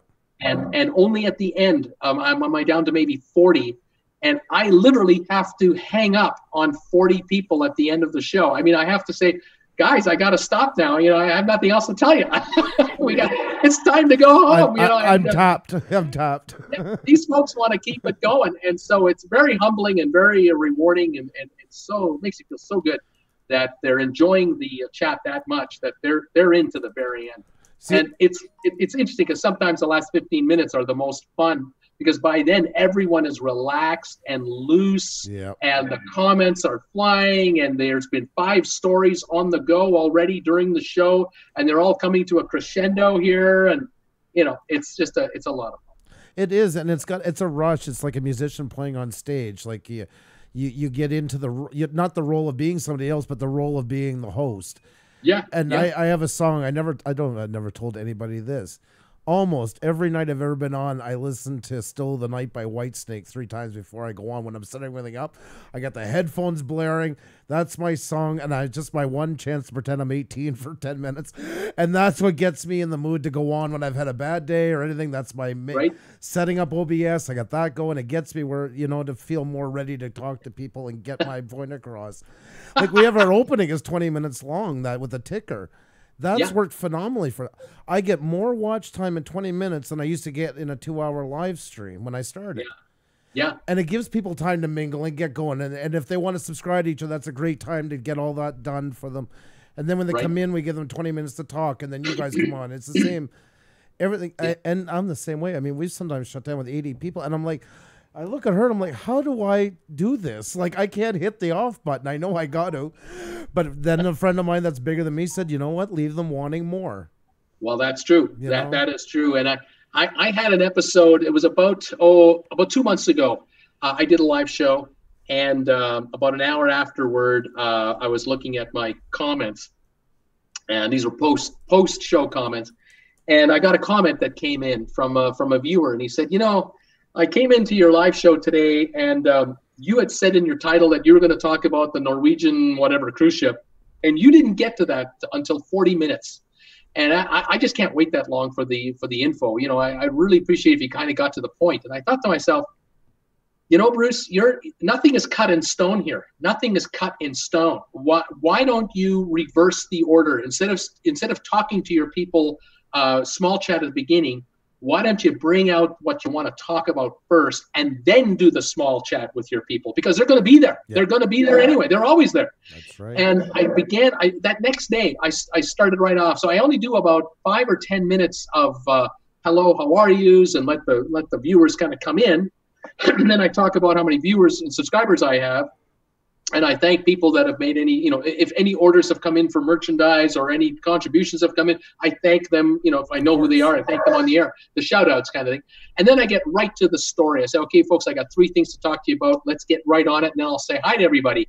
And so within 20, 25 minutes, I've got everything done that I needed to talk about. Right. And I've actually given my viewers something to think about, to then ask me about, which I hadn't thought about before. Because in the past, I would do the small chit chat, then do the news of the day, and then answer these questions. But by that point, some people have been here 45 minutes, and they got to go. They're done.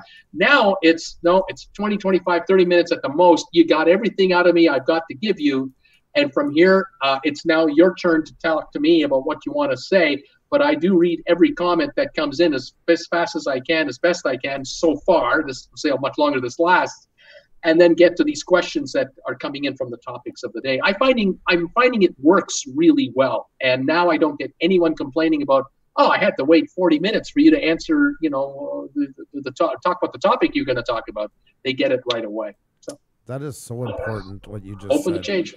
It has to be. And it's not like, I always say you have your core that you got to stick to, and you don't want to change that. That means selling yourself out, going in a direction out. But everything else is up for grabs. Yeah. And your audience is the one who will decide. And I've seen people bullheadedly stick to everything to their guns.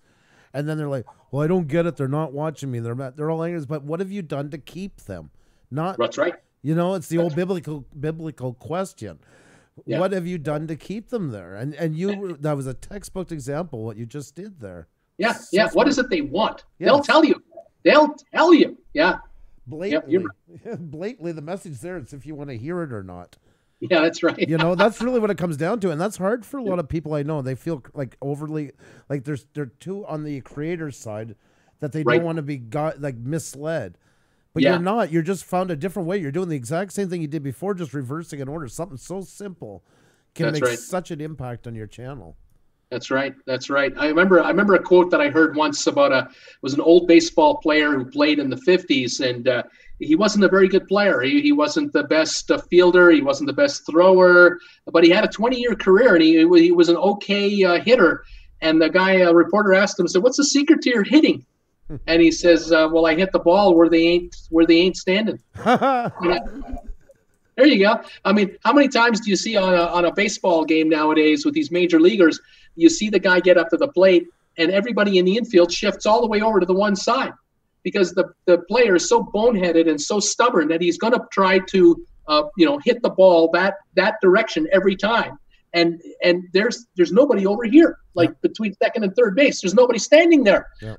If you just hit the ball down there, you'd get a base hit every time. But the mentality of the player is I'm an all-star home run hitter, and I'm going to hit the ball as hard as I can this direction because that's the way I'm better at it, and I'll power the ball past 9 guys. Yeah.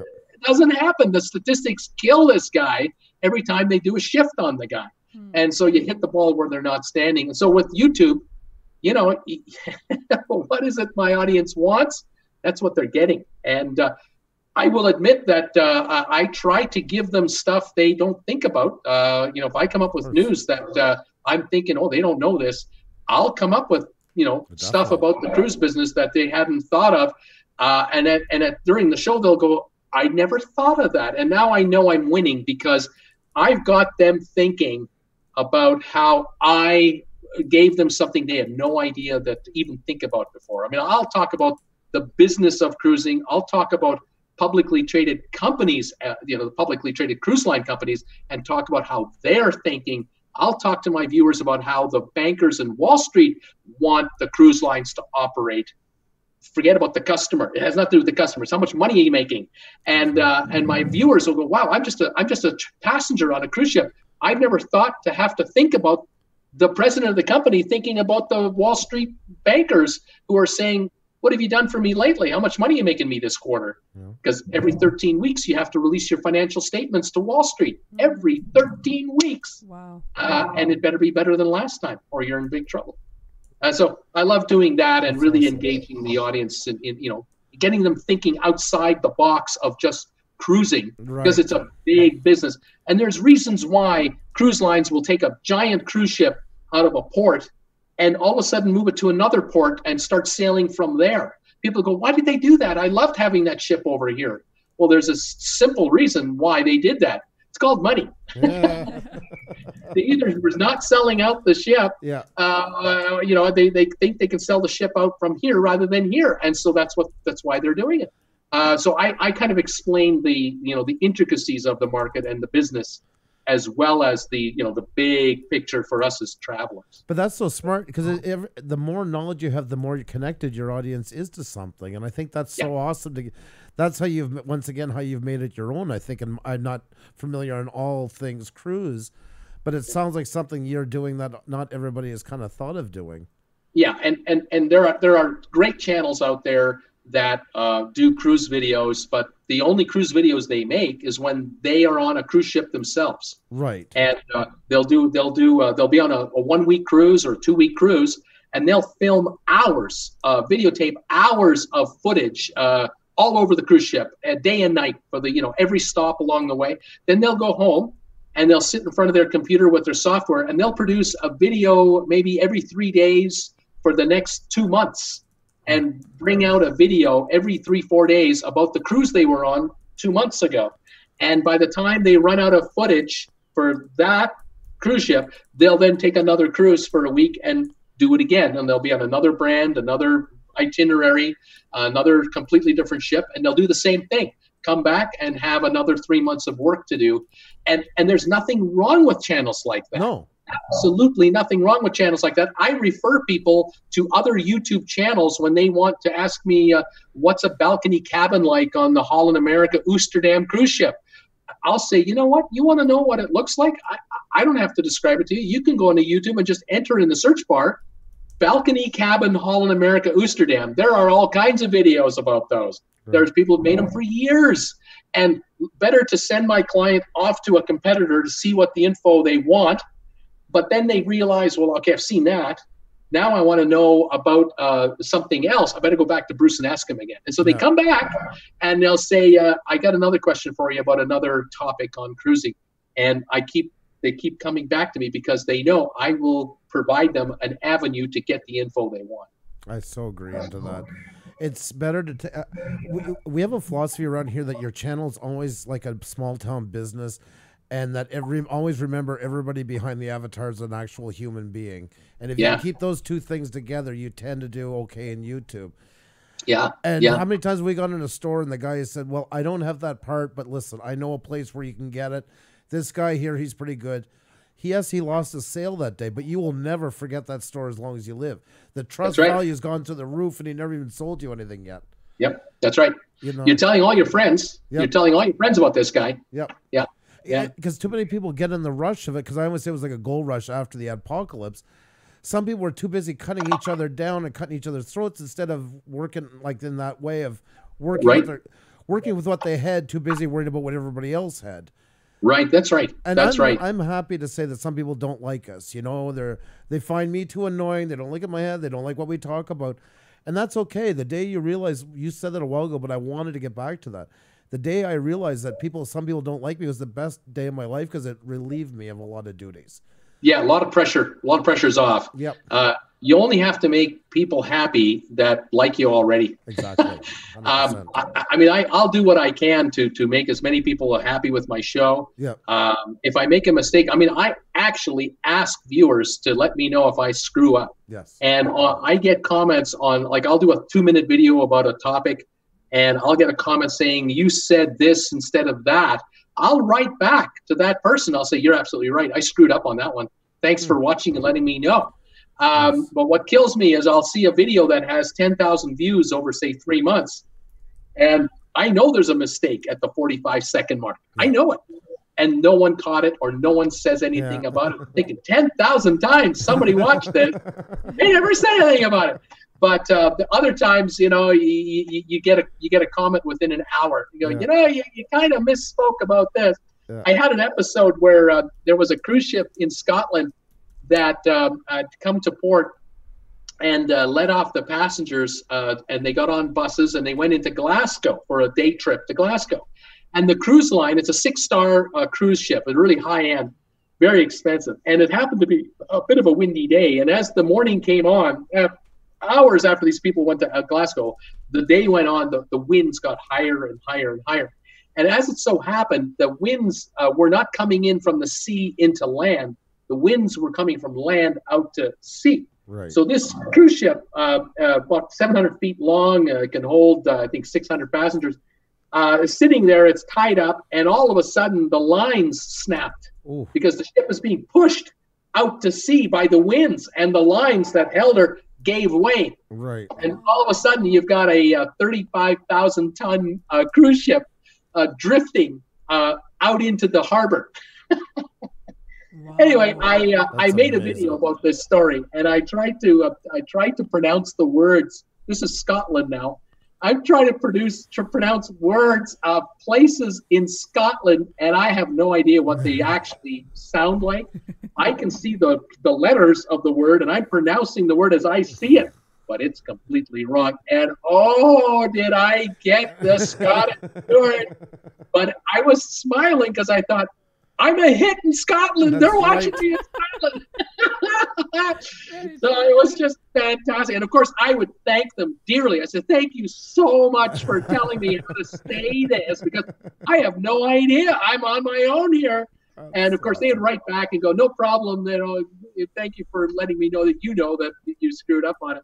It was so funny. So you take lemons and turn into lemonade sometimes. That is so true into all that. You know, it really is. And it's all the spin that you put on something. Yeah. And not let it get you down. And people respect you for that. Because especially, and sometimes it happens in live streams, you know as well as I do. Yeah. You know, you have to think fast on your toes and deal with it and all that. And then sometimes they laugh at it. And that's fine, too. That's a great reaction because it means they're bonding once again. They have empathy for you. And right. You know? That's right. And there's another thing I found also, Andrew, and that is every once in a while, I'll take a look at a live stream that I've done 6-8 months ago, and I'll just watch it for 10 minutes, and I'll just listen. And of course, back at the beginning, when I started in January, February, March, back in those days, they didn't have the chat show up on your screen at the same time like they do now on YouTube. Right. So if I watch 2 weeks ago the live chat that I did, I can see the comments coming in while I'm talking. But back in the beginning, you know, the only way I knew who was watching me is if I would read the comment like I still do today. So I'm listening to myself, and I can hear me saying, you know, so-and-so said this, and so-and-so is saying that. And what occurred to me, and what I had to get used to was the viewers I had 8 months ago, not all of them are here anymore. Yeah. And it's kind of humbling to realize, oh, wow, you know, that person doesn't show up anymore. That person doesn't show up anymore. Yeah. But that person, oh, yeah, they're still watching. That name, they're still here. And so you have to also handle the ups and downs of the business. That you cannot be the perfect YouTuber to every person forever. You might be perfect for a month and then they're tired of you, or they were only watching you for certain amount of time because they needed certain information before they were going. In my case, they were going on a cruise maybe in the summertime. Right. And they watched you for 2 months before they went on the cruise. They went on their cruise, and they're not going on another cruise for another year. Yeah. So they don't need to watch you for the next 12 months. For the next time, they might watch you a month or two before the next time they go on a cruise. It could be a million reasons. Otherwise, they're just sick of you, or they've had enough of you, or they just got tired of you. You never know. And so you understand that, I noticed my subscriber count is going up. But what I didn't realize at the very beginning, but I did figure out about 6 months in, was when I would look at my analytics and I would look at my subscriber page on YouTube, and I would see how many I gained and how many I lost. And that was humbling. You're going, I actually lose subscribers. And I'm thinking, how could anyone tire of a guy like this? It's impossible. I'm so nice. And they're leaving me. And you realize, hey, sometimes it isn't you. Sometimes it is you. Or it's just the subject matter. Or it's their lives. It's whatever they're up to. And you have to go with that. You, as a YouTuber, you just, like I said, you got to keep going forward. And if you stop, you actually start going backwards. So you just have to keep charging ahead. That is so well put. That is so true. My God, this is like, I think Xenia and I are because we preach this stuff a lot, and it's so nice. And I mean, we've had people that agree with it. It's not like they don't, but it's you're like so on par with what we've been saying. It's like the proof's in the pudding by your numbers. You're following. It's good to hear somebody else saying that. Yes, too, it validates it. Yeah. And we always tell people too, we don't always have all the information. Like we're suggested, you can't take anybody's God's word, and YouTube will change. And what we've told you to do tonight will probably change in 4 months. You might have to do your tags differently. We've changed our thumbnails, our descriptions, our titles. We've done them 4 times in the last 6 months. We've gone back and done over 200 some videos. Yeah. Because like now, the whole way we word our thing tonight, like for instance, yours, we had like the buzzword was cruise ship vacation, then traveling with Bruce, then Tube Life, the episode in Puša Studios. Yep. Where not that long ago, it was Tube Life episode Puša Studios, your name, and then what it was about at the end. Yeah, it changes. The algorithm is it's a living, breathing organism in its own right. That's right. And I say the engineers don't know what it's not like tinfoil hat talk. It's not going to take over the world. But it is learning, and sometimes it takes the engineers even a little while to catch up to see where it's going. Like the cow hasn't left the farm, but it's gotten out of the fence. So, it's so nobody really quite knows what direction as it learns and gauges where it's going to take you next. So you got to be watching that. That's true. That's absolutely true. Now I've got a question for you. Sure. Has anyone got a cruise question for me? Oh, there are different questions. I know we got thrown so much into this. I was robbing you of your extra special points. Yeah, we have all different kind of questions. By the way, the Huntsman just entered the room of our guest from Monday, so I wanted to say hi. The Huntsman, you're gonna have to go back and watch the beginning of this because you guys are so on par. I'm just gonna tell you quickly. We had him on. He blew out of the gates, and he did a lot of the same things you're talking. He got in touch with big YouTubers. He's a hunting survivalist.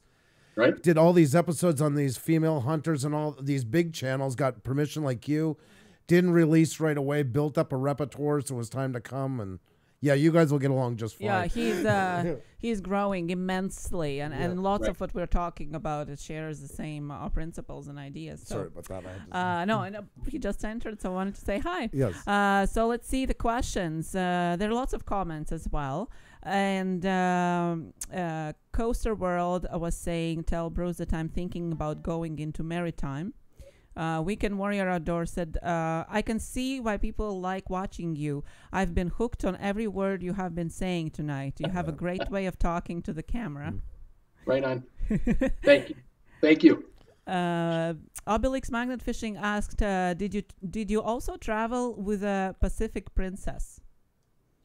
Yes, I've been on Pacific Princess a couple of times. I took 2 trips out of Los Angeles down to the Mexican Riviera. Two different Princess ships over about a 3-year time frame. Enjoyed both cruises. They were identical at the same port stops and back. My wife and I, my wife, by the way, never appears on the air. I always say to the channel out there that my wife looks exactly like Jennifer Aniston, and so we refer to her as Jen or Jennifer. And my entire channel calls my wife Jen, although that's not her real name. I love that. But Jen and I, we did a cruise on Holland America in 2008 down the Mexican Riviera. Loved it. And then we did 2 cruises on Princess, exact same itinerary. But you know what? After 2 or 3 years, you're ready for another one. And it didn't matter to us. It was the same port stops. The price was right. The quality of the ship was right. The food was great. The entertainment was fine. We of course, we knew the ports. And returning to the same ports each time, you kind of know what you want to do. And so, yeah, Princess was fine. Enjoyed it. Awesome. Thank you. ADJ Travels was asking, what is your favorite cruise? The favorite cruise, well, I've done about, I guess I'm going to say 3 or 4 different styles of cruising. I've done the Mexican Riviera 3 times. I enjoyed every time. I've done a couple of Caribbean cruises, and I've done a Mediterranean cruise. And the Mediterranean cruise was the most enjoyable, I would have to say, simply because it was an 11-day cruise. It happened to be my daughter and I. It was a daddy-daughter cruise. And it was the last time that I knew I would have this much time with her, because she was now 20, getting ready for 21. And I knew that this is it, Dad. You're old news after this. And we did this cruise together. We actually did a massive daddy-daughter trip. We went from Western Canada to New York for 4 days, then to Berlin for 4 days, then on the ship in Southampton through the Mediterranean, and then we ended up in Barcelona and flew back home. And it was a 19-day ordeal, and the beauty of that cruise was you unpack once, everything's unpacked in your room, and you don't have to do anything for 11 days except eat. That's I can handle that. Sleep on the ship, and every day you're at a different port. And one day you're in Lisbon, then you're in Malaga, then you're in Rome, you're in Florence, Italy, you're in Monaco. I mean, I'd never been anywhere like this before. I didn't have to drive. I didn't have to worry about gates or airplanes or hotel reservations or car rentals or train connections. I went to bed at night, having just been in Italy all day long, or wherever we were, Spain. The next morning we wake up, we look outside the window, go, oh, that's Naples. We're in Naples. Fantastic. Let's go see Naples. And you do that for the day, get on the ship, eat whatever, and get to bed, wake up the next morning. Rome. Today's Rome. And then tomorrow is Florence and Pisa. That's what I loved about it. And so to me, that's one of the real attractions to cruising. You only unpack one time. Sorry, and every night you know what your bed is. You know the food on board. You know the entertainment on board. You have you've got the spa. You've got the swimming pool area. It's always the same, but where you are is different your view changes every day. I love that.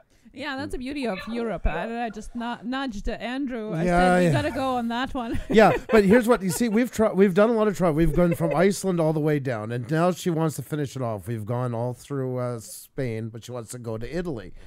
Yeah. And a cruise I thought would be nice. We could do it that way. But no, she has this idea that I'm going to get in a car and drive from Lisbon all the way over to southern Italy and back. And I'm like, do you know what kind of... This is not highways to begin with. We're not talking interstate. I think listening to Bruce talking about it now, I finally have changed my mind, and I want to go with cruise. Okay.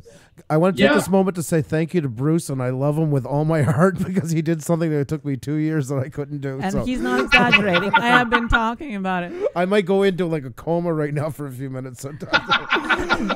I know. I like it. It's kind of like sailing hotel, basically. Yes. You go out, you do your thing, you come back, you have your evening entertainment and all that. And I love that. I really love, and I never really thought of that you don't really spend so much time, like you don't really spend any time in open water. And I like that idea. So I have to say, when we did this cruise, I remember the routine we had, wake up in the morning and we're in Lisbon, let's say, Portugal. We're only there for 8-9 hours, and then the ship's going to leave at 4 in the afternoon or 5 in the afternoon. So I would get up and we would go together to the buffet and just eat there, because every morning I didn't know how hungry I would be. I didn't know what I feel like having. The same with my daughter. Well, go to the buffet and take one strawberry and one piece of melon and a bowl of oatmeal and 2 bacon and eggs if you want. I mean, whatever you want, right? As much and as many times as you want to eat, just eat, because there's no menu, there's no price. It's included in your fare. So it became so casual to go to the buffet and just, eat what you love to have. And then what we would do is we would usually get up to the cabin. We would get ready to go out. And in Lisbon, we didn't even do a formal tour. I said to my daughter, why don't we just walk around and just see people of Lisbon being themselves? Yeah. This is truly being somewhere real as opposed to artificial, because we could pay a fee and be taken by bus to a castle or something like that, but then you're not in Lisbon today, you're in Lisbon yesterday. Yeah. Which for some people that's perfect. It's whatever you want. That's the beauty of it. So we went off the ship and we took the local subway into downtown, figured out how to work it, how to buy our tickets. That was part of the adventure. Rather than the frustration, it was more of, how do you take a subway in Lisbon, Portugal, to go to downtown? And so we got there and we walked around a little bit, and my daughter was amazed. They have an H&M store here too. I go, yeah, just like in your hometown, they had them here too. Surprise, surprise. Small world, isn't it? And so after about 2 hours of walking around, we'd had enough, and we decided, let's just take a cab back to the ship rather than walk all the way back like we did coming up. We walked further this way to just take a cab back. And so €5 later, you're back at your ship, and it's about 2 p.m. Now the routine was head to our room, put on our bathing suits, and head for the spa, because we had bought a spa pass. That gave us unlimited access to the men and women's private spa area, no children allowed. And so every day we'd go there. I'd be in my men's section, she would be in the gal section. And I would be in the steam room. I would go to my shower and steam room. A sauna was there, a cold dipping pool. The whirlpool was there. The orange juice was here. The lemon flavored water was here. There were loungers over there. I mean, it was a complete downtime, complete, unwind, relax, and get loose. And if your hip was a little sore from walking, or your knee was acting up, or your feet were sore, the hot tub took care of that. And then we would meet each other in the middle of the spa area, where they had the men and women ceramic loungers. These are heated ceramic loungers. So you're coming out there, you got your trunks on, you got a towel over your shoulder, and now you put some towels down on these heated loungers, and you're lying down, and you're having a nap at 3 p.m. for half an hour, because you're getting ready for dinner. And now after that, back to the cabin you go. And I never used the shower once in my cabin. On all the cruises I've been on, I've never used the cabin shower that is provided, or the bathroom. I use the shower facility in the spa area, because it's a 3-by-3 foot size shower, big shower. Whereas in the cabin in a cruise ship, they're usually much smaller. So I left that to my wife, or my daughter in this case. You can have the bathroom, get yourself all prettied up. I'm shaving here, I'm shampooing here, and when I come back to the cabin, all I got to do now is just put on my street clothes and get ready for dinner. And that's what we would do. We would then have dinner, and after dinner, there would be a comedy club. We'd watch the comedy club, and now it's like 9:30, 10 o'clock. At sea level, at 10 o'clock in the evening on a cruise ship, I'm done. And now it's off to bed. Next morning, wake up, Rome, Italy. Let's do it again. And, each port had its own unique adventure. But in Rome, we did do a big tour, because we had to bus into the city and stuff. Sometimes you take the tour. Sometimes you just walk around and enjoy. It's the beauty of cruising. You call the shots. That sounds so amazing. I think us here and people in the chat were like, oh, we just want to be there right now. Just the way you describe it's like sold. We're going tomorrow. You have a great way of spelling it out for somebody. It gives them the feel of being there. It's not just listing off some topics. It's like, I want to hear more. Yeah. And what else? And what's next? And what's tomorrow? That was nice. We loved it. We just made that vacation our own getaway. We were on a ship with 2,400 people. 2,400 people, and people say to me, well, isn't it crowded on a cruise ship? And I tell people there's only about 3 times it's crowded on a cruise ship, actually. The 3 times it's crowded is on the very first day when you get in and you've got your room and you've unpacked. At about 4 o'clock, just before the ship has to leave the harbor, is what's known as the muster drill. This is where you have to go to a specific spot on the cruise ship, which is known as your emergency spot to go to in case of an emergency, if there's ever a problem. And everybody has to go to their place. And on the first day, nobody knows where they're going because you've only been on the ship a couple of hours. Right. You haven't figured out where everything is. There's stairs and elevators and there's levels and all this stuff. And so on your room card, which I happen to have right here, here's a room card here. So on the room card, it tells you, where you have to go on the ship in case of an emergency. So you go there, and when I went on cruises, I used to bring your life jacket with you. And they would show you how to put it on. So there would be 2,400 people on this cruise ship, all over the cruise ship on about 3 decks only, 3 specific decks, because these are the decks where the lifeboats are that you can get on, and you have to be on the decks where the lifeboats, will take you. And so 2,400 people are condensed into a certain area. And one of the areas is the main showroom, which might hold 800 or 1,000 people for a Broadway show or whatever's going on. And every seat is filled with 1,000 people. And when the muster drill is over, it takes about 20 minutes, you're all free to go. You're all free to go now. Enjoy your holiday. Go back to your room and take your life jacket and dump it back off and do whatever you're going to do. That's when the ship seems crowded because you're all trying to get out of the theater at the same time, all wearing these orange life jackets. That's one. The second one that I felt crowded on was when we were getting off the end of the ship at the end of it all, because the night before you leave your bags in the hallway to be taken away by the porters, and your luggage will be in the cleared customs area where you grab your bag and go through final customs. And so you had to all get off the ship and go to certain disembarkation points to get off the ship. So that was another area where you felt, there's 2,400 of us on this cruise ship. And the other one was at showtime. If you went to the big show and saw there'd be a comedian or singers or a Broadway show, and the show's over, we're all leaving at the same time to go out into the 15 decks we have. Some are going back to our rooms. Some of us are going to the casino. Some of us are going to get a bite to eat. Some of us are going to a jazz bar. Some of us are going to walk around the promenade of the ship. But to get out of those doors, there might be 15, 20, 30 doors to get out of, but 1,000 people are all at the same time trying to get out. And for 5 minutes, you feel like, there's a lot of people on this ship. That's where you realize it.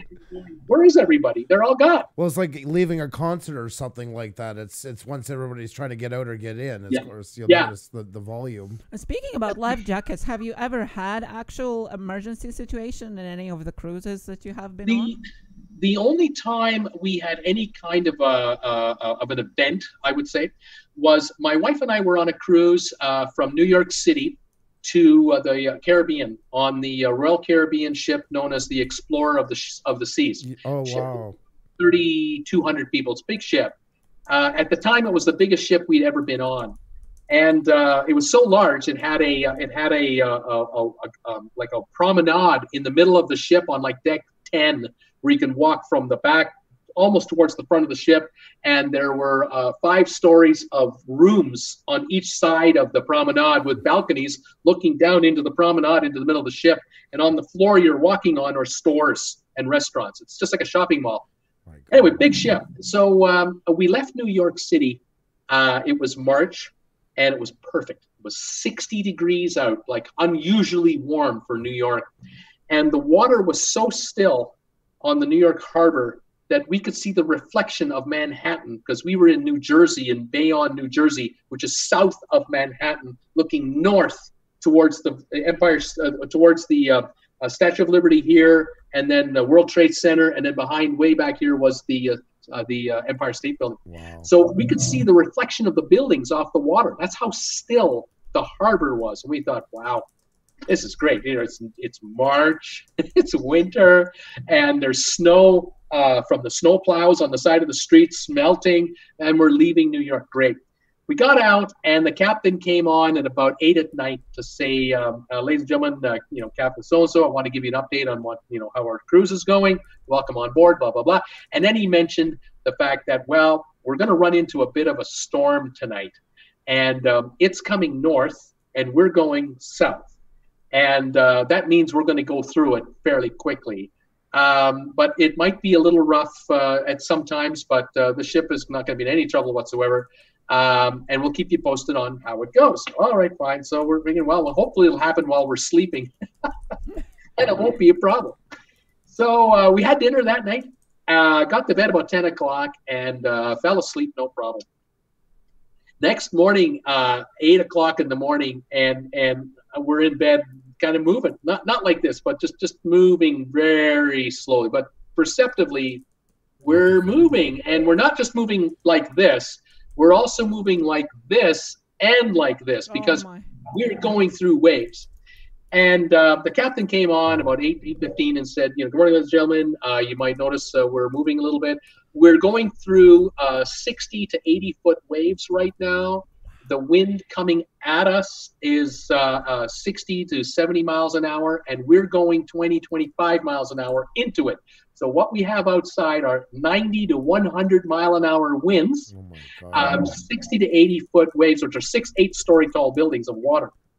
And yet I noticed, well, we're only doing this. Like, this isn't so bad. I mean, that's how big this ship is. If this was a rowboat, we'd be done for. And he said, it's going to be this rough and for the remainder of the day, but I'll keep you posted on progress. So I got up and I went to the bathroom and took care of some business, and I wanted to get my clothing on, and I noticed I couldn't stand on the floor and put my socks on. I had to sit on the bed to put my socks on because the movement, I couldn't stand on one leg. I'd fall over. And my wife and I got out of our room. We had an inside room. We got out, walked down the hallway, and we were noticing we had to put our hands on the sides of the walls to kind of brace ourselves. And at the beginning, we thought it was kind of funny, kind of unique. Scary, though. Well, it's kind of new. We got to the open area, and we were really rolling. And all of a sudden, I felt ill. And I noticed all over the handrails of the stairwells were these bags. The kind of bag you find on an airplane in the seat back in front of you. God. And I grabbed one and I gave it something. And not that I have much to give because I'd eaten the night before. And I said, I can't go any further. I got to go back to the room. So we went back to the room and I laid down, and I found out that if I laid on my right side, I wouldn't feel well. But if I laid down on my left side, I felt just fine. And I thought, has everything to do with your stomach. I think it's where the food comes in and where it goes out. And so I laid on my left side, and for that entire day, we did not leave our cabin for the entire day because it was that bad. Wow. And the next morning we got up, and it was practically calm. Although we were still going through waves, but they were down to 20, 25 feet. Now they made no difference whatsoever. Got up and went we decided we'll go to the buffet and see if we can eat or not. I mean, physically, can we do it? And we just took our time. We got there, ordered a coffee. I always know, for me, if I'd had a hangover or wasn't feeling well, tomato juice with salt would be my secret. I got some tomato juice and salt and sipped it, and it stayed down, no problem. And then I got hungry feeling, and so we had a light breakfast. Went for a walk around the ship. And the captain would be on saying, we're down to 20-foot waves, and in about 3-4 hours from now, the waves will be 10 feet. We're out of it. We'll be very calm. We've slowed the ship down in speed. The bad news is we're not going to make Labadee in Haiti, which is our first stop, but we're going to spend an extra day at sea until we get to our second stop, which is San Juan, Puerto Rico, and it'll be nice and warm today. Enjoy. It was a lovely day. Everybody was out in the pool. Everybody had a great time. And then that dinner, that evening, we did eat lunch, but at dinner time, we were at a table with 8 people. And I said, how many cruises have you been on? How many have you been on? How many have you been on? This is all before I was a YouTuber. And the one couple said, this is our 35th cruise. I said, have you ever been on one this rough? They said, never.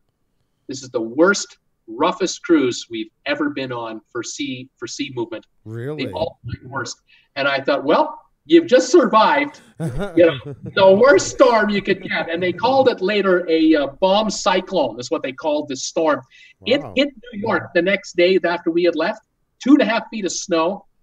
Boston was covered in 4 feet of snow. It was a disaster for the Northeast. We got out just in time. Oh, and wow. the rest of the cruise was perfect. And when we went back, we ran into some rough waves, kind of rough waves on the way back. They were 20 to 40 feet high. And I didn't flinch. It didn't matter. Where's my food? I'm hungry. Let's eat. I had no problem at all. I find now I go on a cruise ship and they say, oh, we're going to have 20, 30-foot waves. I go, bring it on. So what? I threw 80. I survived. Yeah. That is such a bad. I actually bumped my mic twice from listening to him tell the story. Yeah, I know. I was just mouth open. It's like I gotta tell you, I've been watching the comments tonight, and through your cruise stories and talking about your channel at the beginning. And guys, anybody who knows us here and hasn't had the chance of meeting Bruce, when this is done, you need to go back and see how he talked about growing his channel. You do not want to miss this. People have just been nothing but nothing but great things to say about you. Like, you won a ton of people over tonight. I've been watching it in the chat as we go, and nothing but positive things. So I just wanted to mention that. So thank you. Yeah, Thank you very much. You definitely have a way of winning people over. You're very passionate and you're very charismatic. You have such a way of telling stories. It's such a draw. It's a lot of fun. Well, you're good at it. I gotta say, I literally hit my microphone twice. somebody said in the chat that we should see our own faces. Yeah, It's yeah. like, oh. Silver Shadow, I think, said, or somebody. Yeah. But that's part of the draw of doing it. You have to be a good. Also, Sonny Greenwich was saying hi to you. He's a fellow Canadian, but living in Ireland right now. Yep. He's a Juno winner. He won a Juno for Pusa. Yeah. Pusa, the band. Yeah. So. Way to go. So it's fellow Canadian. I like bringing Canadians together whenever we get a chance. That's a little side project of mine. So I we apologize. got some Canadian royalty here. there we do. We do Yeah. up on screen and in there. That's right. We got double whammy tonight. So Fantastic. Just fantastic. No, I love cruising. Even after that incident, when we got back to the New Jersey, when it was all over, there was 6 feet of snow on all the sides of the roads from the plows. God. Because for the week while we were gone, they were plowing and plowing and plowing and plowing because that storm lasted 3 days up there, because we went through it in like 33 hours. But New York doesn't move. It just sits there. Yeah. The storm took 3 days to go through New York, and it just created havoc everywhere. What year was But that? by the time we got there, it was all cleared off, and we were fine. What year was that happened? Oh, gosh. That would have been like 2013, I think, something like that. Yeah, because there was a huge storm that time. I mean, we got it here in Montreal, but New York got like dumped beyond belief. That was probably the same one I'm thinking of. So It could well be. it was all over the news. I mean, there was nothing they could even do with it. Lou Rock, welcome. What would be the best times to go on cruises? I know it depends on the places, but I know like lots of people are now scrambling to get their last minute deals for the holidays and you know, for the holiday cruises. But really, what is the best time to go? Right. Well, people will say to me on my channel, Bruce, when can I get the best deal for a cruise? That's the big question. When can I get the best deal, the most cruise for the least amount of money? And I tell them, you got to go on a cruise when no one wants to go on a cruise. Yeah. That's when you go on a cruise. And in the holiday business, it's called shoulder season. And in the case of the cruise business, it's about 2 weeks before the U.S. Thanksgiving is a dead zone because school is back on, the kids are back in school, and there's no holidays. And now, just after the U.S. Thanksgiving, from about now until about December 20th or so, is a really good time to get a good deal on a cruise. Even Caribbean cruises, right now, the deals are great. And then after New Year's Eve, about the 3rd of January until about the 30th of January, is a good time to get a cruise for the Caribbean. And the reason is simple. During Christmas holidays and through Thanksgiving, what are people doing? They're traveling, and they're going to see family, and they're going to exchange gifts and greetings and everything else. You can't get a good airfare. You can't get a hotel rate. You can't get a cheap rental car, and you can't get a cheap cruise because everyone's together for the Thanksgiving and Christmas time, New Year time. They want to be, they want to be on a cruise together or whatever they want to do. But if you're going on a cruise, say the Caribbean, the first 2 weeks of January, you can find deals on cruise lines like, let's say Carnival, and then moving up from there to Princess, Holland America, Norwegian, Royal Caribbean, Celebrity. You can find deals for either an inside room for probably $350 for a 7-day cruise, base fare, and then there's taxes on top of that, and then tipping on top of that, but that everyone pays that anyway. For an ocean view where you just have a window to look out, probably find a 1-week cruise in the Caribbean at that time for probably the $400 range. Balcony, they range in price. Our balcony is sort of the base balcony, higher level balcony, spa package included balcony, mini suite balcony, a little larger. So again, it's like an airplane. You got economy, premium economy, business class. But a base balcony, which is just fine on most cruise ships, I bet you can find a balcony in January, first 2 weeks, 3 weeks, for about $600 to $700 for the week. Now this is per person, not together. It's for two people minimum. And you got to add it up and say to yourself, let me get this straight. I can get on a cruise ship, 5-star luxury cruise ship, say Holland America, where I have top-notch linens on my bed.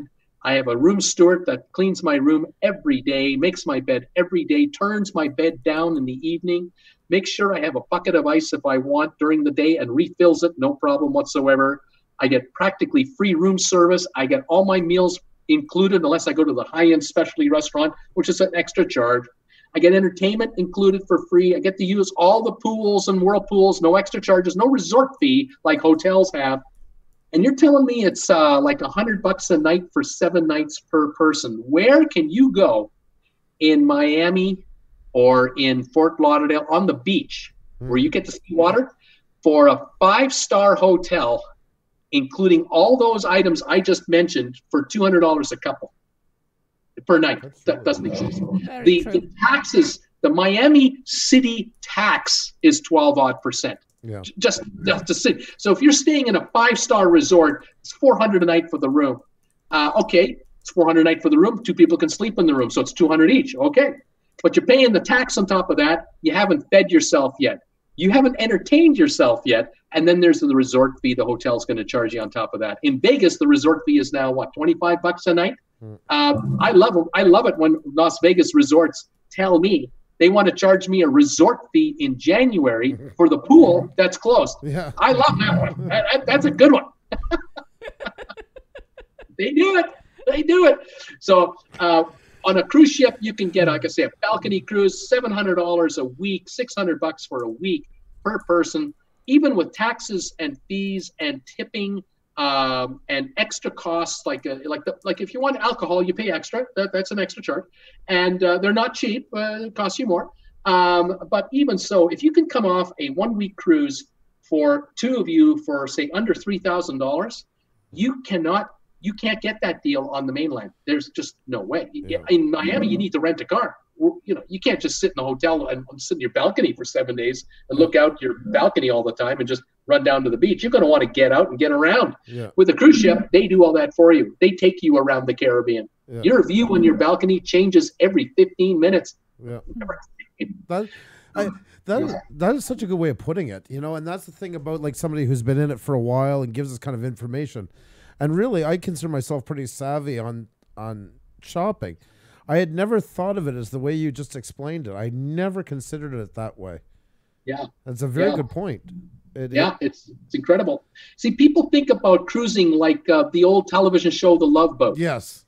You say to somebody, in their 40s, hey, listen, you ever thought of going on a cruise? And they'll go, oh, I know cruising. I remember Gopher on a Love Boat, and I remember the doctor, and I remember the bartender. And now those ships don't exist anymore. The Love Boat ships from 1975, 85, they were scrapped 20 years ago. Yeah, no. The cruise ship is a piece of equipment like an airplane, right? And or like your car. And the cruise ships last 20 to 30 years in their prime, and then from there they go down to, they get sold off to lower quality cruise lines, or they get sold off to third world countries, and they turn them into ferry boats, just for short runs. Whereas the high-end cruise lines like Carnival Cruise Lines and Royal Caribbean and Norwegian, these three guys are the big three right now in the cruise business. But Royal Caribbean owns their own brand, Royal Caribbean, but they also own Celebrity. They have two brands. Where Carnival, the big boys, they have the Carnival brand, they own Princess, and they own Holland America, and Cunard, and in Europe they own Costa Cruises, they own P&O Cruises, they own the AIDA line, which is the German line for German-speaking travelers. They own P&O Australia. So I mean, they're huge. And so you go on a brand new ship for, say, Royal Caribbean. You go on the newest ship right now is called Symphony of the Seas, the largest ship in the world, holds 6,800 people, and yet you won't feel crowded. You can get a cruise right now for probably 800 to 1,000 a week, I would say. But if you wait 2 years, you'll be able to get on that same ship for $700 a week. If you go on the Harmony of the Seas, which used to be the biggest ship in the world until Symphony took her over, they look identical, by the way. Really? The Harmony is now 2+ years old. You can now get a 1-week cruise in the Caribbean on the Harmony in January for under $800 a week. And if you take an inside room, you're in the 500s. Now, here's the best part of it. If you take an inside room, you don't get the view from your balcony. Granted, that's the price you pay, but you got the discount. On the other hand, you turn your thinking around and say to yourself, you know what? I got an inside room. That's just a bedroom. That's all that is. I got a bathroom here, and I got a bed over there to sleep in. That's all this room is. The rest of the ship is my living room, my rec room, my backyard, where I get to enjoy the rest of, quote, my house. And so you leave that room, and you go up to the upper decks where the pool is, and there's where the loungers are, and there's where the waiters are to bring you your drink. The buffet is just down there. The movie theater is over here. The restaurants are down there. The rock climbing wall is over here. The wave running simulated surfing machine is over here. All your toys are on the deck, and you could literally be climbing a rock wall, and beside you is a guy climbing a rock wall who's in a mini suite. You're paying $500 for the week. He's paying $5,000. You're using the same rock climbing wall. There's no difference. And when it's time to eat dinner, you can afford to eat at the finest restaurant on that ship for an extra charge. Might run you $50, $70 more. You might go one time, and you'll find that in that room, you're surrounded by people. You don't know it, but theoretically, you're surrounded by people paying 10 to 20 times more than you are. They don't know, and you don't know. That's the beauty of the ship as well. So, unapologetically, Gomes, no, he isn't a travel agent. That's what makes him so much more special. Yes, exactly. yeah, it's phenomenal. Like, I'm so captivated in all this. And I like that spin onto it.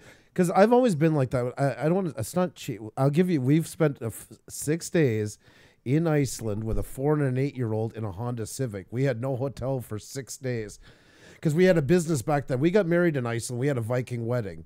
That was my dream wedding. I got married again. Xenia, I didn't want to get married. Xenia talked me into it by going to Iceland, my bucket list. It's very crafty. It worked. We eloped. We left the kids at home. We took off. We got dressed from a TV show called Vikings. Right. Floke's wedding. We actually had Helga's wedding dress recreated here in Montreal, and that's what she got married in. It was amazing. And awesome. Yeah, and we loved it so much by the end. I was closing my sign business here in Montreal. We opened a wedding business in Iceland. So we needed to do photography. And, you know, I love that kind of by the seat of my pants. Because as a parent, you're always in ritual. You're always in schedule. You never veer off of it. Yeah. And for 6 days, people thought we were nuts. They're like, you're crazy. And I mean, it's not like we were dirt poor, but Iceland's very expensive. And we had to follow the good weather because it's coastal area to get the best photography. So if you take hotels everywhere, we were stuck. It's pouring, raining for 3 days in Eastern Iceland, but you got to take your hotel. You booked it. There's nowhere else to go. Right. We bathed in pools that are hundreds of years old that were created by Vikings, you know, with layered rock in the middle of farmland. I love that. Kids never cried. They never complained. They said, oh, the poor kids. I said, the kids are the best time of all. They're smaller. Better sleep than we did, you know? Yeah. And it was the midnight sun. But that ties into that part. When you said about the 500, that's the way I would look at it too. Why blow all your money to say, oh, look at the pictures of the suite on Facebook, instead of all the things you get to do instead of that? That's right. You know? Right. The chef downstairs when they're making the T-bone steak or they're putting the chicken cordon bleu together, they don't know what guest is getting that meal. Yeah. It could be a penthouse suite guest, or it could be an inside room or an ocean view guest. We don't know. Right. Everyone is perfect. They have to be perfect each and every time. There are people, actually, there are senior citizens that live full time on cruise ships. Some of them live sort of seasonally, where they'll decide, I'm going to take the winter and I'm going to live on a cruise ship from, say, January until May, straight through. And they'll book their cruises a year in advance on either the same ship for the entire time, or they'll be in the same brand, like maybe just Carnival. They'll be on 5 different Carnival ships over 4 months, or they're on various cruise lines and various ships. They vary it out because they can get these inside room deals for such a good deal. And because they're frequent cruisers, they get extra perks because when you use your room card like this here, the computer remembers who you are. Wow. And for every day you're at sea, you're getting points. And the more points you gather, the more perks you gather. Another little discount that people don't understand is if you own shares in any of the 3 big cruise lines, Norwegian, Royal Caribbean, or Carnival, they're all publicly traded on the New York Stock Exchange. If you own at least 100 shares of these cruise lines and just have them, say, in Canada, you have them inside your RSP, or in the U.S. you just have them in an investment account, you qualify for shareholder discounts as a cruiser. So if you're going on a 1-week cruise, for example, on Carnival, any of the Carnival brands, doesn't matter, the Holland America, Princess, Cunard, doesn't matter. You take a 1-week cruise, you might find that the Carnival guys are saying, hey, we got a deal on this cruise for 7 days out of Miami. We're giving you 250 minutes of free internet usage on the ship, and you qualify for a $100 cabin credit because we have a sale on right now. Great, you book the cruise, you're going. As a shareholder, you get an extra $100 room credit for the cabin just because you own stock in the company. Now, if you go on 4 cruises a year, one in the winter, one in the spring, one in the summer, you get a discount every time you take a cruise with Carnival. It's limitless. That's crazy. And if you go on a 15-day cruise, a longer cruise, you get a $250 room credit to spend on the ship on anything you want for your drink tab, specialty restaurants, massage, a manicure, a pedicure, whatever you're doing. And so as a lot of my viewers have become shareholders of these companies because they're sitting there going, well, I take 3 cruises a year. I have for years. And I'm looking at them going, well, if you own shares, some of these companies pay a dividend, number 1. But number 2, here's another dividend for you. It's a credit on a cruise you're going on anyway. So why not own the stock and take that advantage of that? So that's another little thing you learn, again, through my channel. That's what I keep promoting all the time, letting people aware that there's ways to get deals here. But there are people who live on cruise ships for like 3 or 4 months in a row because for $350 a week on an inside room, that's $1,400 a month. All your meals, you get to see the Caribbean all the time. There are people who are taking cruises where once a week the cruise line ends up in Cozumel, Mexico. It starts in Miami and works its way and ends up in Cozumel. They know every Wednesday they're in Cozumel, Mexico for the next 4 months. They go to the shore, they go to downtown Cozumel, and they buy their prescription drugs for the next year. Oh my God. In Mexico. Because the cost of prescription drugs in Mexico is 1/10, 1/5, 1/8 of what it costs in the States. There are people who go to Cozumel once a week and they go to their dentist because they need all kinds of dental work done, but it can't be done in one day. So every Wednesday they have an appointment at 10 in the morning for 2 hours. And they get dental work. This week it's this side. Next week it's up here. Next week it's a bridge. Next week it's here. At 1/5 the price of an American dentist. They're doing that while living on a cruise ship full time. There's all kinds of stuff going on. That's crazy. Now, I wanted to ask, I know that people, once they go on a cruise, they get offered next year's package right on before they leave. And they usually say it's the best deal, but you got to take it now. Is it the best deal, or are they just trying to sell it? always, but there are, it's not a high pressure situation, by the way. It's not like they're forcing you to listen to them or anything like that. They have a special sales office that you can go into at your leisure if you want to or not.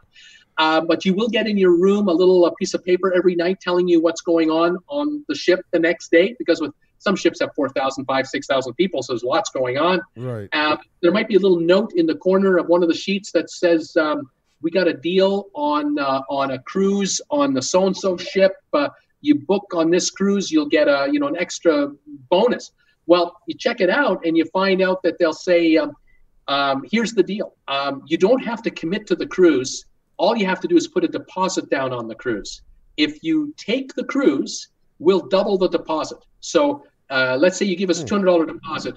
We'll give you a $200 spending credit on that cruise if you take it. Now, if you decide 3 months from now, I forgot, geez, I have to go to this wedding and I can't go, you can cancel. They'll give you your $200 back, but you don't have a future credit for $200 either. No strings attached, depending how far out the cruise is.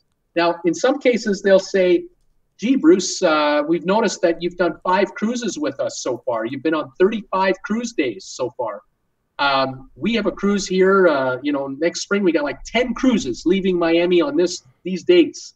You can pick any one of these you want, and you can get a $250 credit as a bonus for all the time you've spent with us already. And here are the prices of the cruises. Now, I would look at that and go, well, me personally, I'm a bit of more of a savvy shopper. I'm more of a cruiser that likes to book last minute, like in the last 90 days rather than 2 years from now. Is that the best way to do it? I like the short term. It's just my style. Okay. I know friends of mine who they can't live like that. They know, no. I have to know a year from now what I'm doing. Right. And I'm thinking, I don't know 5 minutes from now what I'm doing. I'm a YouTuber. What the hell do I know? So I'm happy doing a 30-day, 50, 60, 70-day because I'll look for last-minute deals. Right. And some of the last-minute deals are so juicy, they break the bank when it comes to any other deal I've ever seen. So it all depends on what it is you're after. Now, I have seen and have had viewers tell me, I would like to go on that brand new ship that's being built right now in France, and it'll be ready 6 months from now. I'd like to be on that ship after it's about 3 months old. The cruise line says, hey, you're on a cruise ship right now. We'll book you on that cruise at a super discount because you're booking it here on this cruise ship within. Because we love it as cruise lines that people are booking it well in advance. We like to tie up cruise ships sooner the better. Mm-hmm. And so you might find a deal that is so good on a brand new ship that you can't get that deal online. Keep in mind, cruise lines now have internet. So you're on board the ship. You've been in the sales office today. You talked to the agent for an hour or so. They gave you some brochures. You got some quotes. You go back to your cabin after dinner tonight. You pull out your little tablet, your iPad or your laptop. You get on the internet. And what are you going to do? You're going to look up the price of that cruise from online sellers, from travel agencies. If you deal with Costco Travel, you'll find out how much it would cost to book through them. Maybe Costco has a deal that says, we're $20 more for the cruise, but if you book the cruise through us, we'll give you a $100 Costco gift card for that deal. Well, now you're sitting there going, well, I'll just book through Costco then. I'm doing better that way. But the deal on the ship might be a $250 credit that you can't get, and that is the best deal. So the next morning, what do you do after breakfast? You walk into the office and say, I want to book that cruise we talked about yesterday, and you lock it in. But remember, you can always get out of it if it's at least 6 months or more away from the cruise. I mean, there's certain rules about when you can cancel without penalty, and then there are times where if you cancel, you give up a quarter of the money, or you give up half the money, or that kind of thing. Because the closer you get to cruise time, the cruise lines can't give you your full refund anymore because it's very difficult for them to resell your cabin with a short period amount of time. So it works that way too. Now, we're all sold here in the chat and here in the room. I never been in a cruise before. Andrew have been, right? Yeah. And I, what should I know? What is go-to things that what do I need to pack for sure? And what is it top 3 things that I really need to know before I go on my first cruise? Well, my suggestion on that one is, you know how old you are, you know what you like, you know what you don't like. And there are young people that cannot be physically active because of health or structural. Then there are older people that are very fit and are very athletic and want an action-packed physical activity cruise. And then there are those my age that are going, hey man, it's all about the spa. Okay, I'm going on a cruise ship to relax. I'll take that one. Yeah. I'm not going on a cruise ship to lose 25 pounds and get into a Jack LaLanne exercise program, right? I'm looking for the buffet. I'm looking for where's the ice cream? Okay? Where is it? On a cruise, I'll become like Free Willy. I swear to God. They'll have to carry it. Yeah, I'm gonna come back. I'm gonna leave as a passenger, come back as cargo. That's what I figure it might do. So if you know what it is you want out of a cruise, now you can figure out what cruise line to pick, because certain cruise lines are perfect for certain demographics of cruiser. That's the beauty of a cruise business, the cruise business. Whereas if you're a guest in a 5-star hotel in Miami on Miami Beach, you're all going to pay a fortune for your room. You're going to pay a fortune for your food. You're going to pay a lot in taxes. And the hotel is the hotel. If it's got an exercise room and you don't like it, tough. That's the exercise room.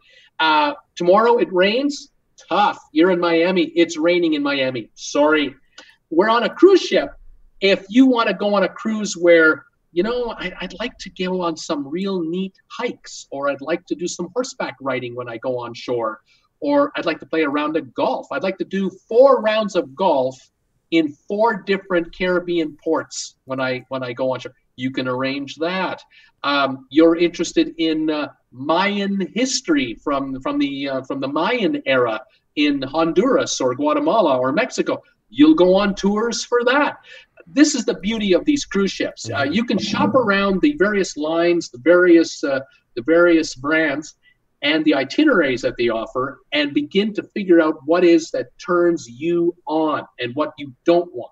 Some people want to go to Cuba. They got to see it. Others don't want anything to do with that country. It all depends. So if you don't want to go to Cuba, don't take a Cuban cruise. You're going to hate it. Yeah. But if you're interested in, say, you got kids and you're taking the kids, well, maybe Disney is the line for you, because the Disney line is perfect for kids. Yeah. But if you've got, say, teenagers that are, say, like kids that are like 10 to 14 years old or something like that, a Royal Caribbean might be the better line rather than Disney, because Royal Caribbean has the big water slides. They have the big surf riders. They've got some of the ships, they have parachute simulators, like skydiving simulator machines. They got ice skating rinks at sea. Some ships have bowling alleys at sea.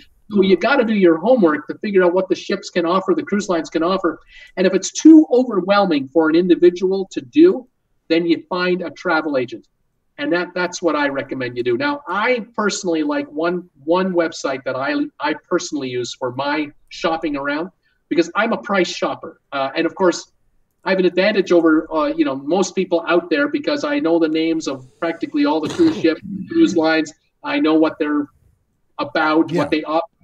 But I love a website called vacationstogo.com. It's just vacationstogo.com. It's a company out of Dallas, Texas. It's a real company with human beings, and they have a great website that's free to use. And I've done several videos on how to use vacationstogo.com website, how to figure out how to find your deal.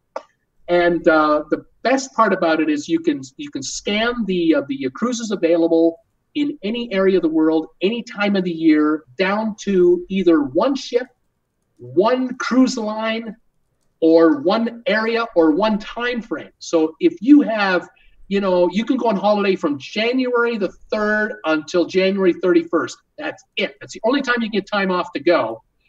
You can look at every cruise in the world for that time frame.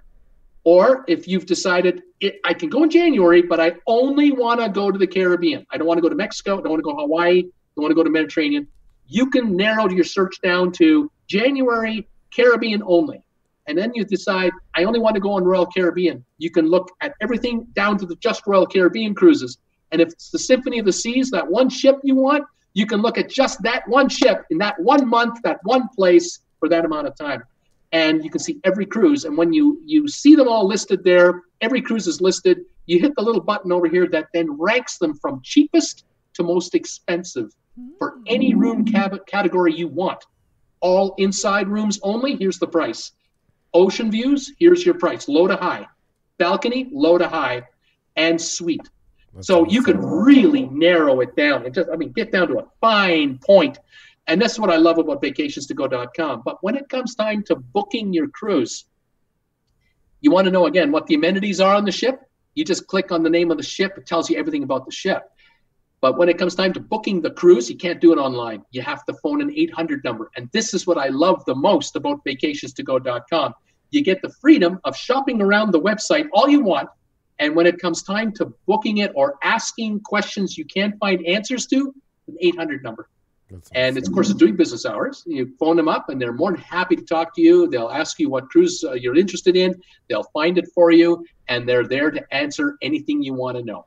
And if you want to book it, they'll help you book it. And that's the best part about what I love about that deal. So if you're asking me what's the best cruise to take, you got to figure out what kind of cruise do you want, and what is it you want from your cruise? Where do you want to go? What do you want to see? What time of year can you go? You figure all that out, and then you narrow it down, and it becomes obvious pretty quickly. There might be 2 or 3 cruise lines out of the 20 that work for you, and then it's just a matter of picking your ship and your itinerary. Because there's something I've always wanted when I met you. I think we met last spring, maybe around May, June, somewhere in that area.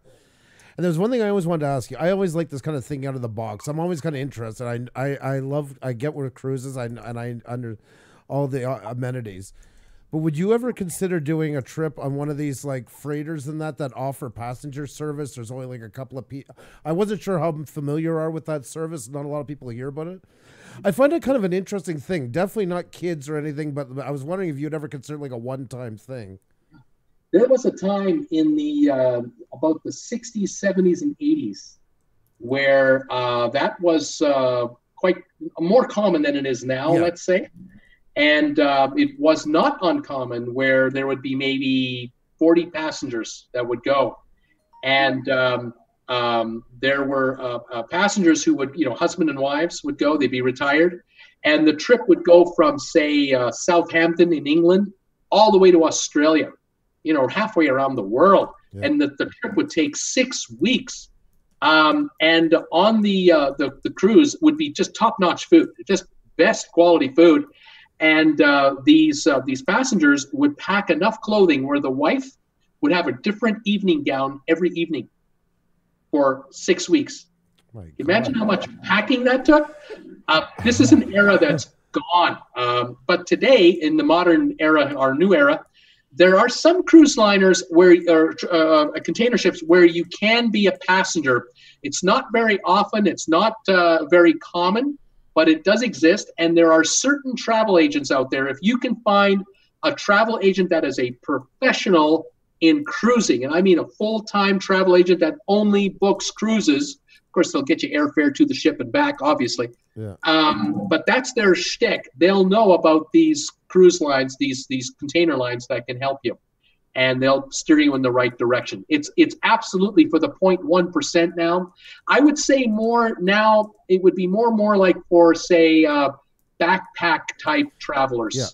But I gotta say, when it comes to backpacking, oh man, I wish I were 21 right now, because there's a cruise line out there that is perfect for backpackers.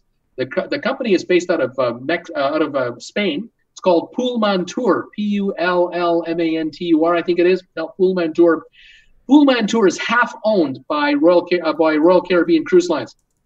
They have 3 ships, and when you can take a cruise in the Mediterranean in, say, July, a balcony cruise would run you $150.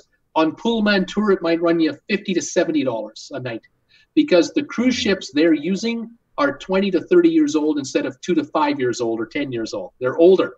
They're in fine condition. They used to be Royal Caribbean ships. They've been refurbished, but they're now older. They don't have all the new toys that the new ships have. Right. But as a backpacker, you take an inside room when the balcony is $60, $65. Inside room, $30, $25 a night per person. That is cheap. I mean, that's so true, including your meals. That's eating too. And if you're 21, how much can you eat when you're 21? Yeah, exactly. You can eat like there's no tomorrow. Poolman Tour does Caribbean.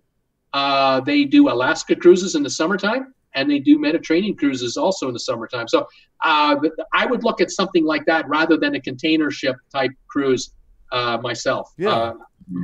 But the other way to save big, if you want to go on a new ship and go for dirt cheap, there's twice a year you can do it. Once is in the fall when it's time to bring cruise ships from the Mediterranean, where it's going to turn into winter, over to the Caribbean.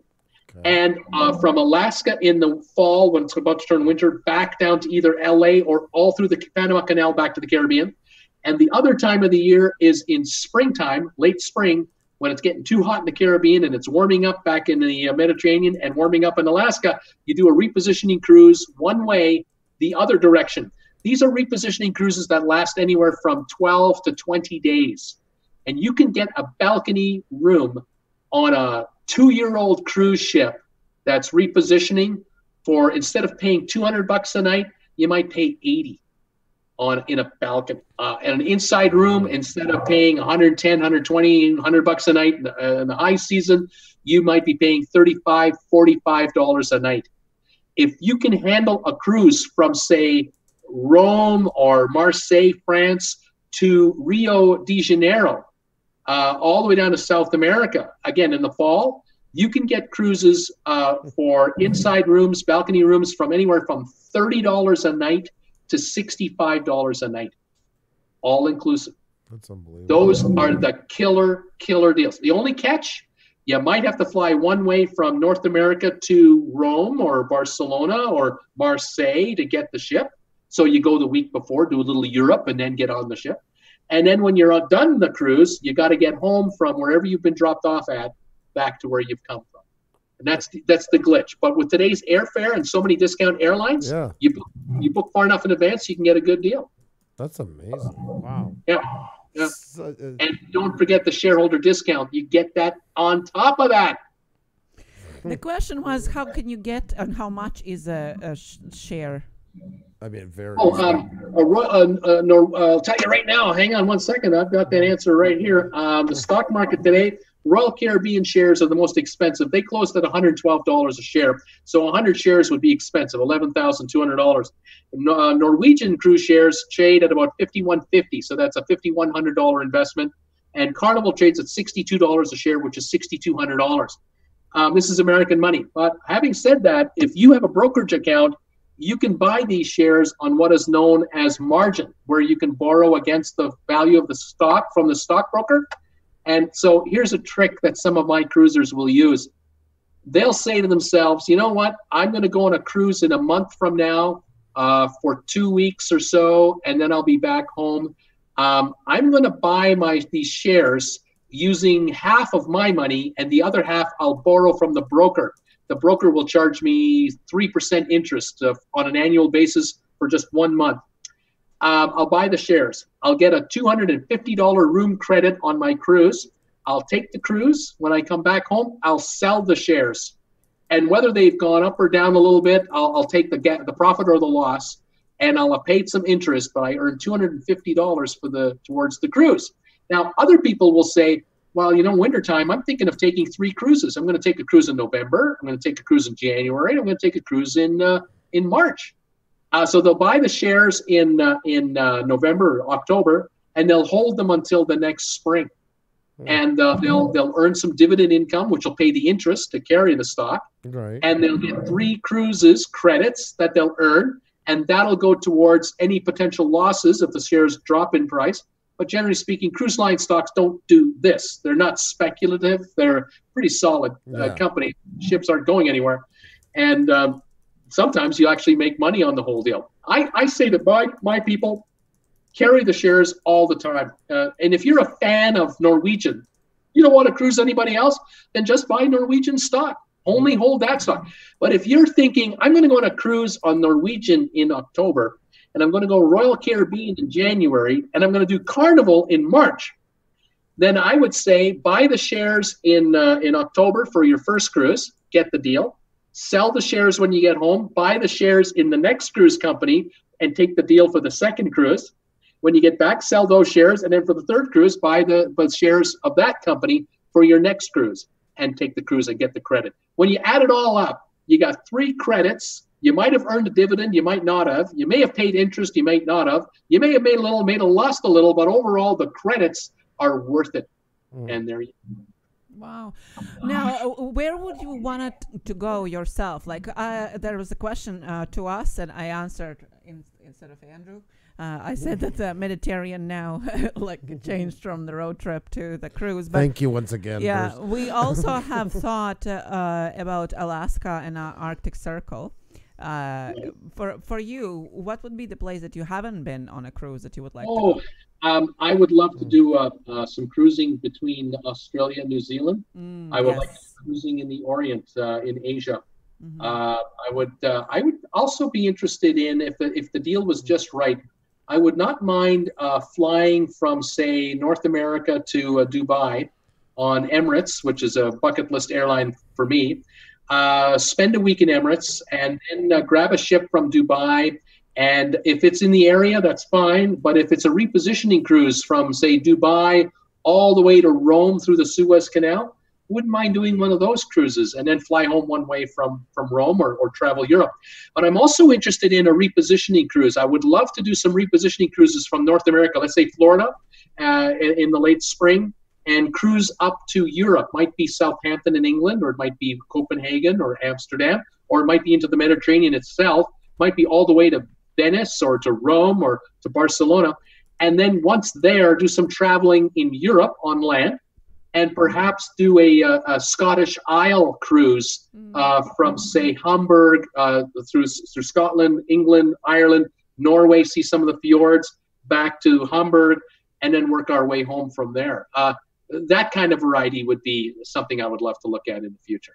Yeah, we had a guest, Danny Black, who is actually a musician on Australian cruises. He is originally from States, but he married a girl from Australia. Now they live there, and he actually is a musician on cruises. So he was telling, like, the story of from the inside look, so to say, how it is to work on basically get paid while you travel around, you know, that beautiful area. And then it's mind blowing, like the videos he have.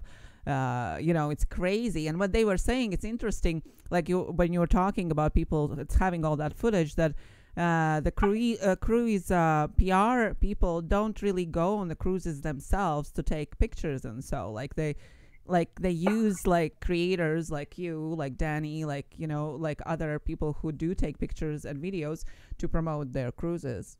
Yeah. Which is very interesting. Yeah, very much so. Yeah. Being an employee on a cruise ship, you know, if you're a musician or if you're a dancer or a high level performer, it can be pretty good. You can make decent money. If you're certainly on the top end of the bill, you can make some pretty good money. But if you're working as a room steward, you're down below sharing you know, bunk beds down below with 1 or 2 other 3 other cabin mates, and that can be pretty rough. But you know, you're from the Philippines or from India. You have, you know, 0 prospects at home to make any kind of serious money. There are people who work decades on cruise ships. They'll be on 11 months and be off an entire month, or they'll have an 8-month contract. They're on 8 months, off a month, on 8, off a month. They'll go year after year after year, making more money than they could ever make back home with the skills that they have. And they'll do that for years. I did meet 3 Norwegian cruise line employees at Heathrow. My wife and I had visited our daughter, who was living in Berlin for a while, and we were flying from Heathrow to Miami to catch a cruise, and then we were going to come home from there. And while waiting in the gate, we met these 3 guys from the Philippines who had these carry-on bags with Norwegian Cruise Line logos, and we put 2 and 2 together and figured out they were employees.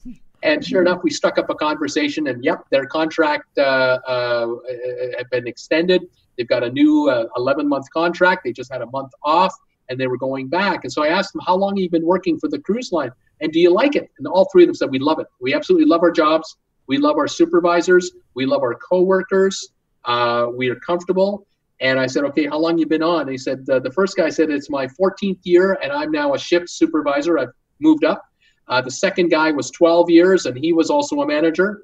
And the young guy, only 6 years. He said he's the rookie. 6 years.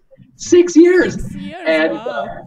their game plan was simple. The cruise line, they kept hiring them back because they're such good workers, and the cruise line is graduating them. These are the top 5%ers.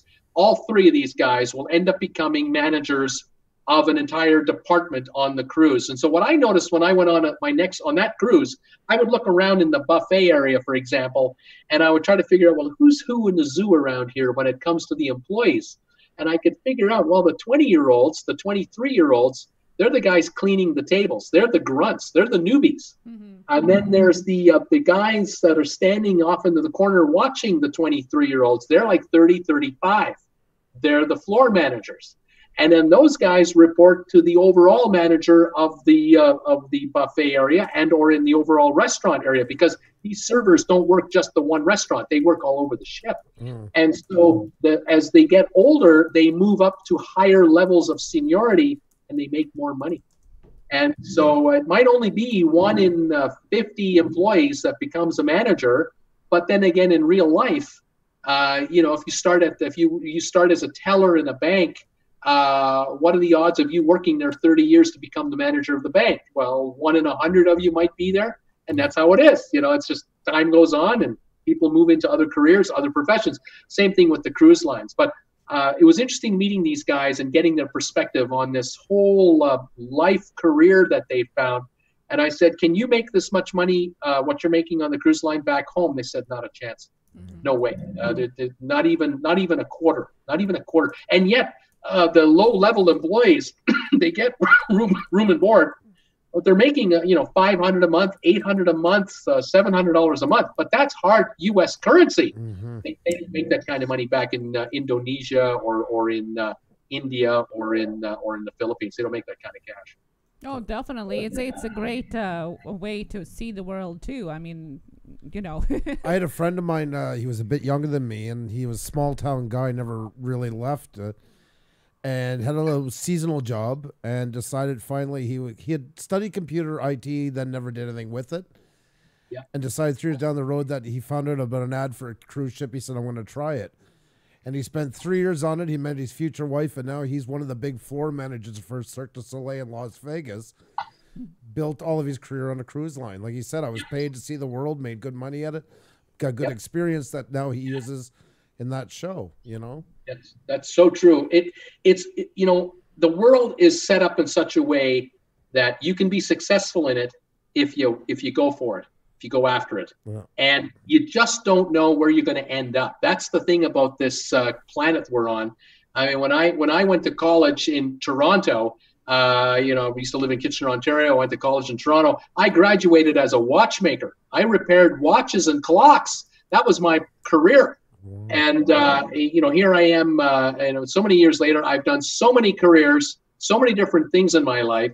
And here I am today as a YouTuber. Now, if you'd have told me in 1978 that when I'm 63, I'm going to be talking to a computer in my living room, looking at this white dot, that's the lens over here, with a couple that are in Montreal, talking about cruise ships on the internet. I go, what's internet? What are you talking about? I couldn't have believed it, So the world has come a long way. It's going to continue to change, and it's going to change within our, small little YouTube community. It's changing too. It will. We just have to be able to adapt and make the most of it and take all the experience that we're getting right now and apply it and use it going forward. And I still use experiences from my life 20, 30, 40 years ago to this very day.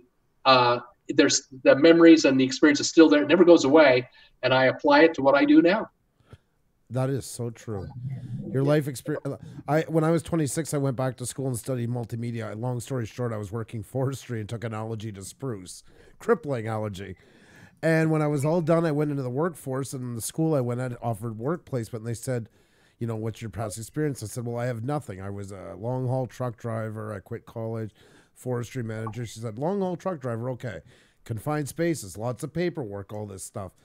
And she started, and you know, that's where it opened your eyes, and it so set me for the business world, just that one job alone.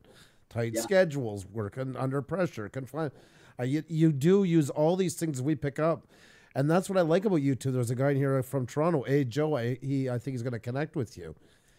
I love what we can bring in our 40s and 50s and 60s to YouTube. Yeah. That's part of our package that comes with it, is that experience.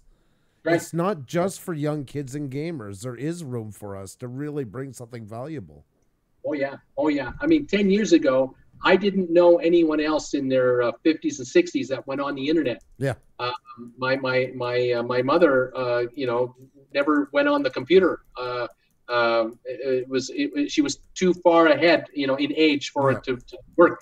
Now I'm looking at, I'm 63. There are 70 and 80-year-olds on the internet all the time now. Yep. And you know, from 80 all the way down to 10 and lower, we're all on the internet. And so there's a niche for any of us and all of us. And this is why I'm excited about my channel, because I know I have viewers around the world, not just Canada or the USA. I have a global reach, and I'm exploiting it. I'm delivering content to my global community, which I never would have thought possible 10 years ago. When I started YouTubing, just as a watcher, I would just surf YouTube and watch funny videos, and occasionally listen to a song from a group, and then slowly discover more and more. Today's YouTube versus 10 years ago, no comparison. Definitely. That is so true. We watched my parents. She was smiling because my parents used to go home to visit them, and they hated when I'd be doing work on my computer and that. Now I go home and I'm mad at them because they won't get off Facebook for 5 minutes. And they literally, I kid you not, their room, they have a desk on each corner. This is so 73, 74-year-old thing. And they play the games, and if the other one plays it, they get more points for the other. They don't switch accounts. They literally get up and switch the side of the room and sit down the other one's chair, play the other one's game, get back over, go to home, and I'm like, watch this. It's like this. I can't. What is going on? Like, and especially small rural towns, it's great because there was nothing like that before. There was little engagement, you know, and it's not, as much as it drives me crazy sometimes, it's nice to see them opening up. Like, they watch every night here. I had to go and set up their YouTube account, and they got one channel they follow as me, so they get the reminders, and they come on every night and watch for a little while, and I like that. You know? It's great. That's exactly right. It's funny. The tides are turning. The tides are turning. I gotta thank you for tonight. Like, I've waited so long to have you on here, and let me tell you, you do not disappoint. You are such a creator. And so knowledgeable on YouTube and in the cruise line. Like, I'm just blown away. Yeah. Well, you know, people ask me, what do you want to be doing down the road, you know? And I want to start traveling on cruise ships and broadcasting from cruise ships, which is in my near future. That's what I want to get you into. Yes, before you go. But I don't know if it'll happen. I don't know if I'll get big enough, but I would love to get to the point where I'm large enough where YouTube will contact me one day and say, hey, would you like to talk to some of our creators about your experiences? I think I would really enjoy that. Share, you know, my journey and tips on how to be a better YouTuber or how to be a better presenter on the air live. But that I need a few more years of experience under my belt, because there are some pretty great YouTubers out there giving fantastic speeches to these conferences that YouTube hosts. Well, I think the way you're talking is so captivating that cruises, traveling, or whatever you would be talking about would captivate the audience, because the chat, I'm sure, was in the same awe, as we were saying, as we were just listening to the way you were talking about it. Because I have a pet project that I want to work on too, and I want to take some, like, from each of the genres that we get to know here, each of the niches. And I would love to do it with you, is to help maybe once or twice a month. I'm going to do a new genre, like maybe the mechanics one night. And I'd love to even do the travel community and work with you to bring on a panel where you could help me get maybe somebody that has 40,000, 20,000, 6,000, and 1,000 that you think are good channels to come in and do a panel where you actually discuss everything about the travel community on YouTube, that everybody can see it, you know, not just the travel community, and then do it another time with the backpacking community, another time with such and such like that. And I'd love to work with you on that. Yeah. It's something to think about. I know what I was amazed at within the first 90 days of my YouTube life.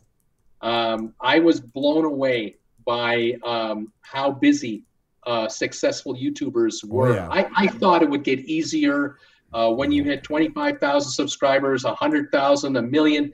I figured they were on easy street now. They're just living off of their residuals and, putting a video out every few days, maybe once a week, and it's easy peasy. But I quickly figured out, oh my goodness, the more successful you are, the busier you get. Yep. And I'm finding that in the last 3-4 months, my schedule has really picked up in what I'm needing to do, and I'm finding that very surprising yet again. In month 15 and a half, finding it again. So I have a real respect for those out there who have worked for 4, 5, 6 years building YouTube channels. I'm only I'm not even a year and a half yet. Like I say, 8 months is still 3 months from now. Yeah. There are YouTubers out there who've got that 200, 300,000 following that've been going for 3 years, and I can see how they look backwards towards me, in the area that I'm in, and they're going, "You still don't know what you need to know," and it is a fascinating business. It's a fascinating experience. And I am aware that by the time I do get to a larger level, it'll be a different YouTube world by the time I get there too. And so I'm buying into this notion that you're gonna be busy. You're busy now. You're gonna be busier later, and it's gonna be different. And so keep going on that tack. You won't get shocked by what happens. But I like what you're saying about doing a panel, that kind of thing. The question is, can you get? It's like herding cats. Can you herd these cats together in one place at one time? Yeah. I find that with YouTubers, certain YouTubers like the RV community, they'll get together at the van build down in Arizona in the middle of the winter time, because that's where they all congregate for once a year. And other YouTubers will get together at a convention somewhere that's being organized out of LA or out of New York or what have you. But with travelers, we're everywhere. We do everything, and there is no one like me, and there's no one like the next guy and the next guy and the next guy. And to try to get them into one place is really tough. My collaboration video, it took me weeks of organizing to get it done. Oh yeah, it's not something you throw together overnight. We're we're even us at 4,000 some. I mean, we're already asked for interviews that we can't make and stuff, and it breaks my heart because I want to, and there's just not enough hours in a day to make it. It's true. But we'll stay in touch, and you never know what happens down the road.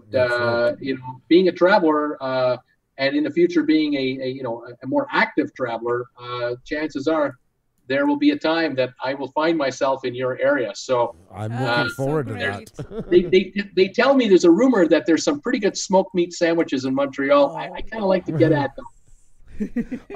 I've heard the tale, we'll say. I've heard the tale. And I love your neck of the woods as well. And also there's somebody, I don't know how good of a memory you have, Down the Rabbit Hole Travel. She's out of Calgary, right? Yeah, Marty. She does fantastic on-location videos and stuff like that. And she just got in late because of the time. But I definitely hope she'll look you up. So if you see her in the chat. She's a travel bucket list lady. She started as a blog, and now she also has a YouTube channel and has amazing videos, I'm sure. She was actually our first guest we ever had on here. Yeah, so I hope you guys can connect. I always like bringing Canadians together once again. Yeah, fantastic. Well, thank you for having me on. I really appreciated it. It was a lot of fun. I'm so happy. We enjoyed every second of it. I just was nothing but people, and I was just watching the chat tonight. They truly, truly enjoy what you do and what you had to say. Great. Thank you so much for your time.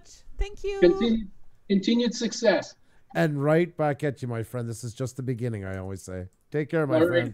All right. Bye for now. Be well. Thank you so much. Okay. Bye.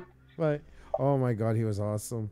Wow. Yeah, that was really cool. That was so amazing, so interesting. Marty, I hope you can even just listen to part of it, what he got to say. And the first part of the interview, Bruce was talking more about growing his channel.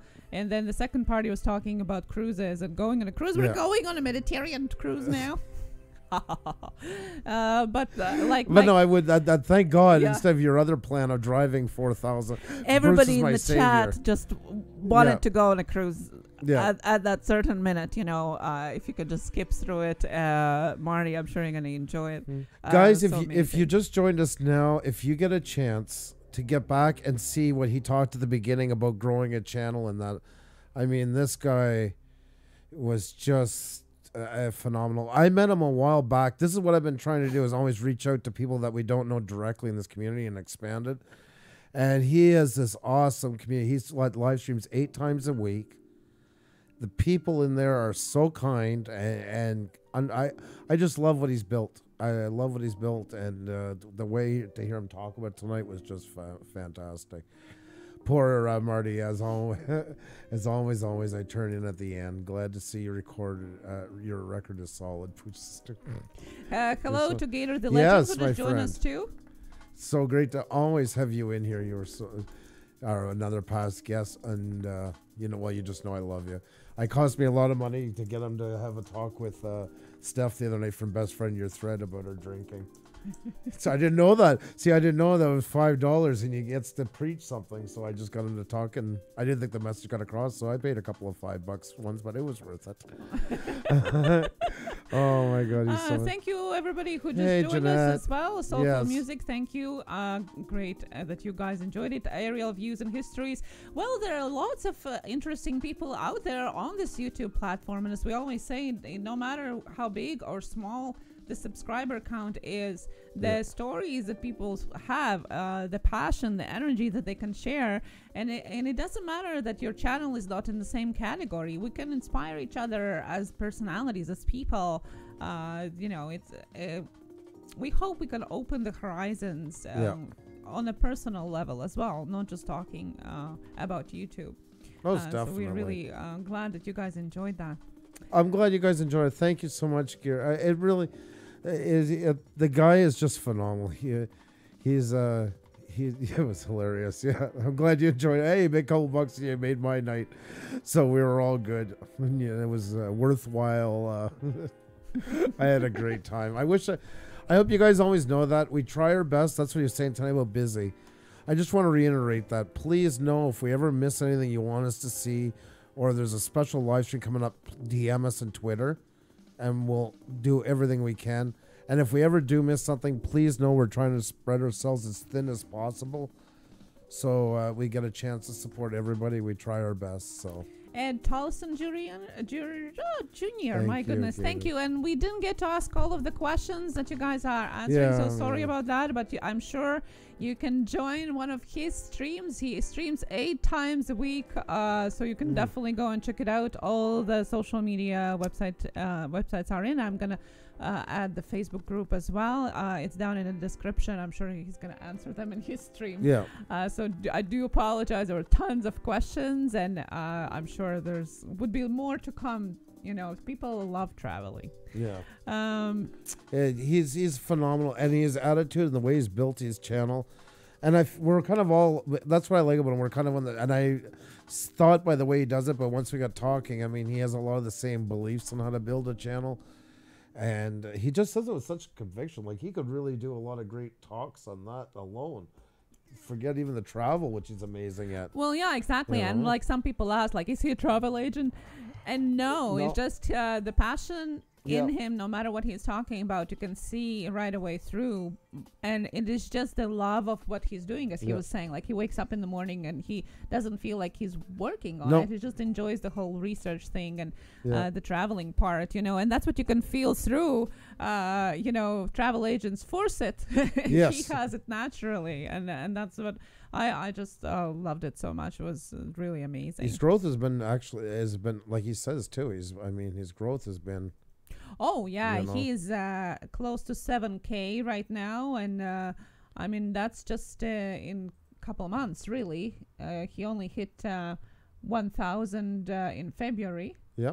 At the end of February, and then wow, a lot. He got some people watching him from here tonight. Yeah, awesome. That's awesome, nice guys. We hope that you get to see some of his streams as well, some of his videos.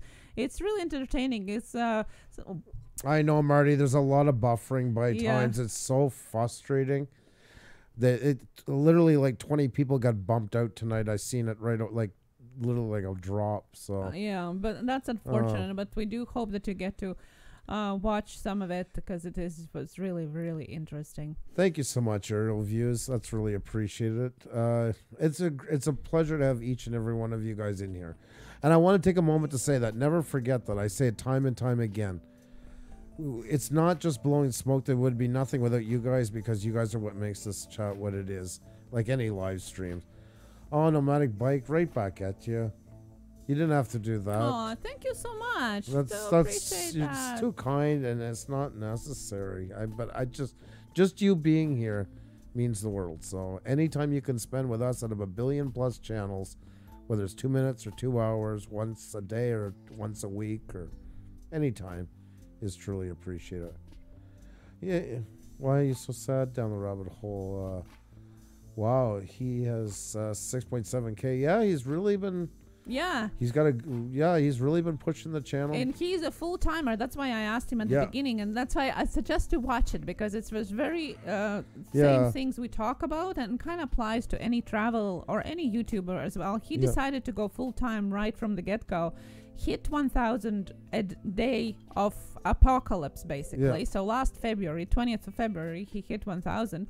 And now he's close to 7, and he is flying off the charts. His live streams are hundreds of people at a time. You know, that's crazy. 210 bring. We only caught the end, but great. Thank you guys so much. He is very interesting, and yeah, if you get a chance tonight, because after the videos are up within 24 hours, so we have the timestamp in the description, so you can jump right to the interview part, and yeah, he's quite interesting. He had a lot of great views on building a channel and that. So, guys, I want to thank you so much for coming tonight. It's been such a pleasure hanging out with each and every one of you.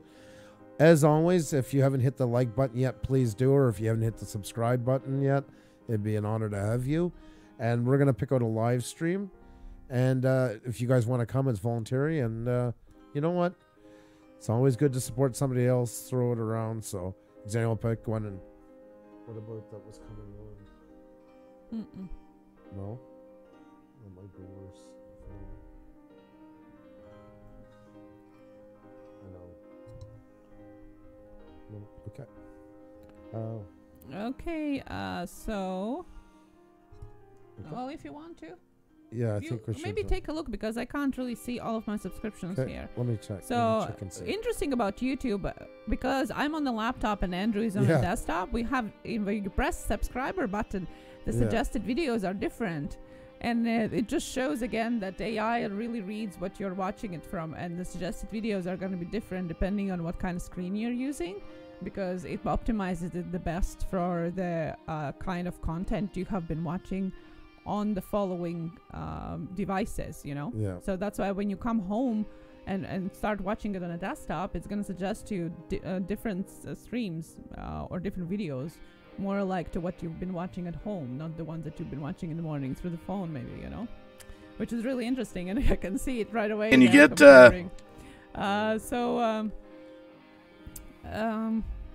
well, yeah, for tonight, we'll go here. Yeah. Okay. Yeah, you have the link. I'm gonna grab the link. Yeah, just go to his page and get it. Gary Foster, thank you so much. Here's everyone. Selfies, Heavy Magnet. Hey. Selfie time. Selfie time. Almost forgot about it. I'm so sorry about that. I am so sorry. Oh my God. Wow. Yeah, definitely. Let's get that up here. Full browser view. Even got an animated one tonight from Dave. That is awesome. I love it. Ooh, cool. I love that. He's so cool. Yeah. I'd like to hang out with Dave. He'd be like this amazing, like all the fun all day. I could just picture it. So, Chris, what's going on? Nice to see you here. Thank you so much, my friend. Man, you're making me hungry right now. That looks awesome. Thumbs up to you, by the way, as well. Very cool. Very, very cool. We have Budget Bushcraft. What's going on? Oh, the wrench hiding behind the flower. He's incognito. I love that. You are so awesome. I love it so much. Yeah, you have no idea how much I love that wrench. I that means more to me than you'll ever know. I really mean that. And there's our buddy here, Heavy Metal Magnet. There is the epic, always, always, always.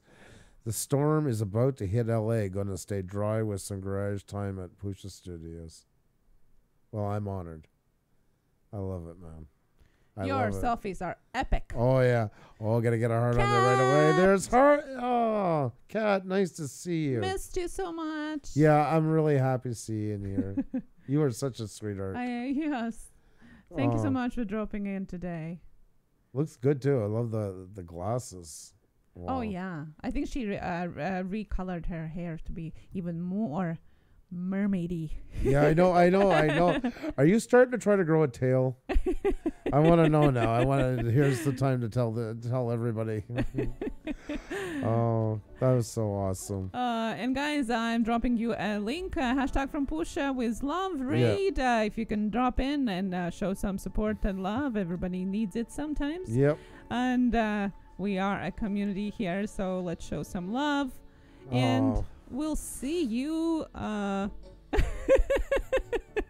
Oh, good Kat. Oh, my God. Just love you so much. You are. She's the ultimate cool. I know. She is what long-term invested cool is. That's what I love about her. Yeah. Awesome. So much. Oh, just love you. We're going to be here tomorrow at 1 p.m. Eastern. Yes, that's right. Tomorrow, shout out game night, European edition, 1 p.m. Eastern, and Friday, Toyman, who visited us in our stream today as well, is going to be on as our guest, talking trains, hobbies, and all of that is going to be really interesting because we're very passionate about trains. That's Friday. It's going to be so cool, guys. Can't wait to get him in the hot seat. We're going to have a great conversation. There's going to be lots of eye candy going on trains. There he is. There he is. Speak and he shall appear. It's been great having you in here tonight, Toyman. Heavy Metal Magnet, Organic Gardening, Dave, TWG7, Philip Cockram, right from the get-go. It means so much to have you in here. Obi Lex, you guys are just awesome. Jay Hernandez, you take care. Take care of puberty. Bye, puberty. I don't know how to ever word it. I love it, though. Marty from Down the Rabbit Hole, another one with us right from the beginning. You know, she's so awesome. Marty, when she describes her day, I can picture it happening. I liked when we were hanging out, just like 4-6 of us, and it's just like basically, I gotta unhook my child from the wall, or wait, my house is crumbling, but I'm just gonna watch here. Oh my God, funny. Yeah, paints such a picture. Gary, you have an awesome night. You be well. So much love to you. And Brown Eyes Gaming, who is, when we hit 4 grand, was the most gracious person. Never forget you, my friend. Triple G, always a pleasure to have you in here. Always. Pneumatic Bike, you are so, I don't know why, but I'm picturing Tag. I say run with it. Why not? You're always awesome. Jay Hernandez, thank you so much. And there you go. There's my laptop. He thought that I'm sleeping. But no, it's my laptop I'm looking at to catch all your guys' thoughts in the stream. And thank you so much for joining us, and hope to see you soon. Aerial Views, you be well. Thank you so much for coming. Have a great night, guys. See us tomorrow. Take care. Bye now.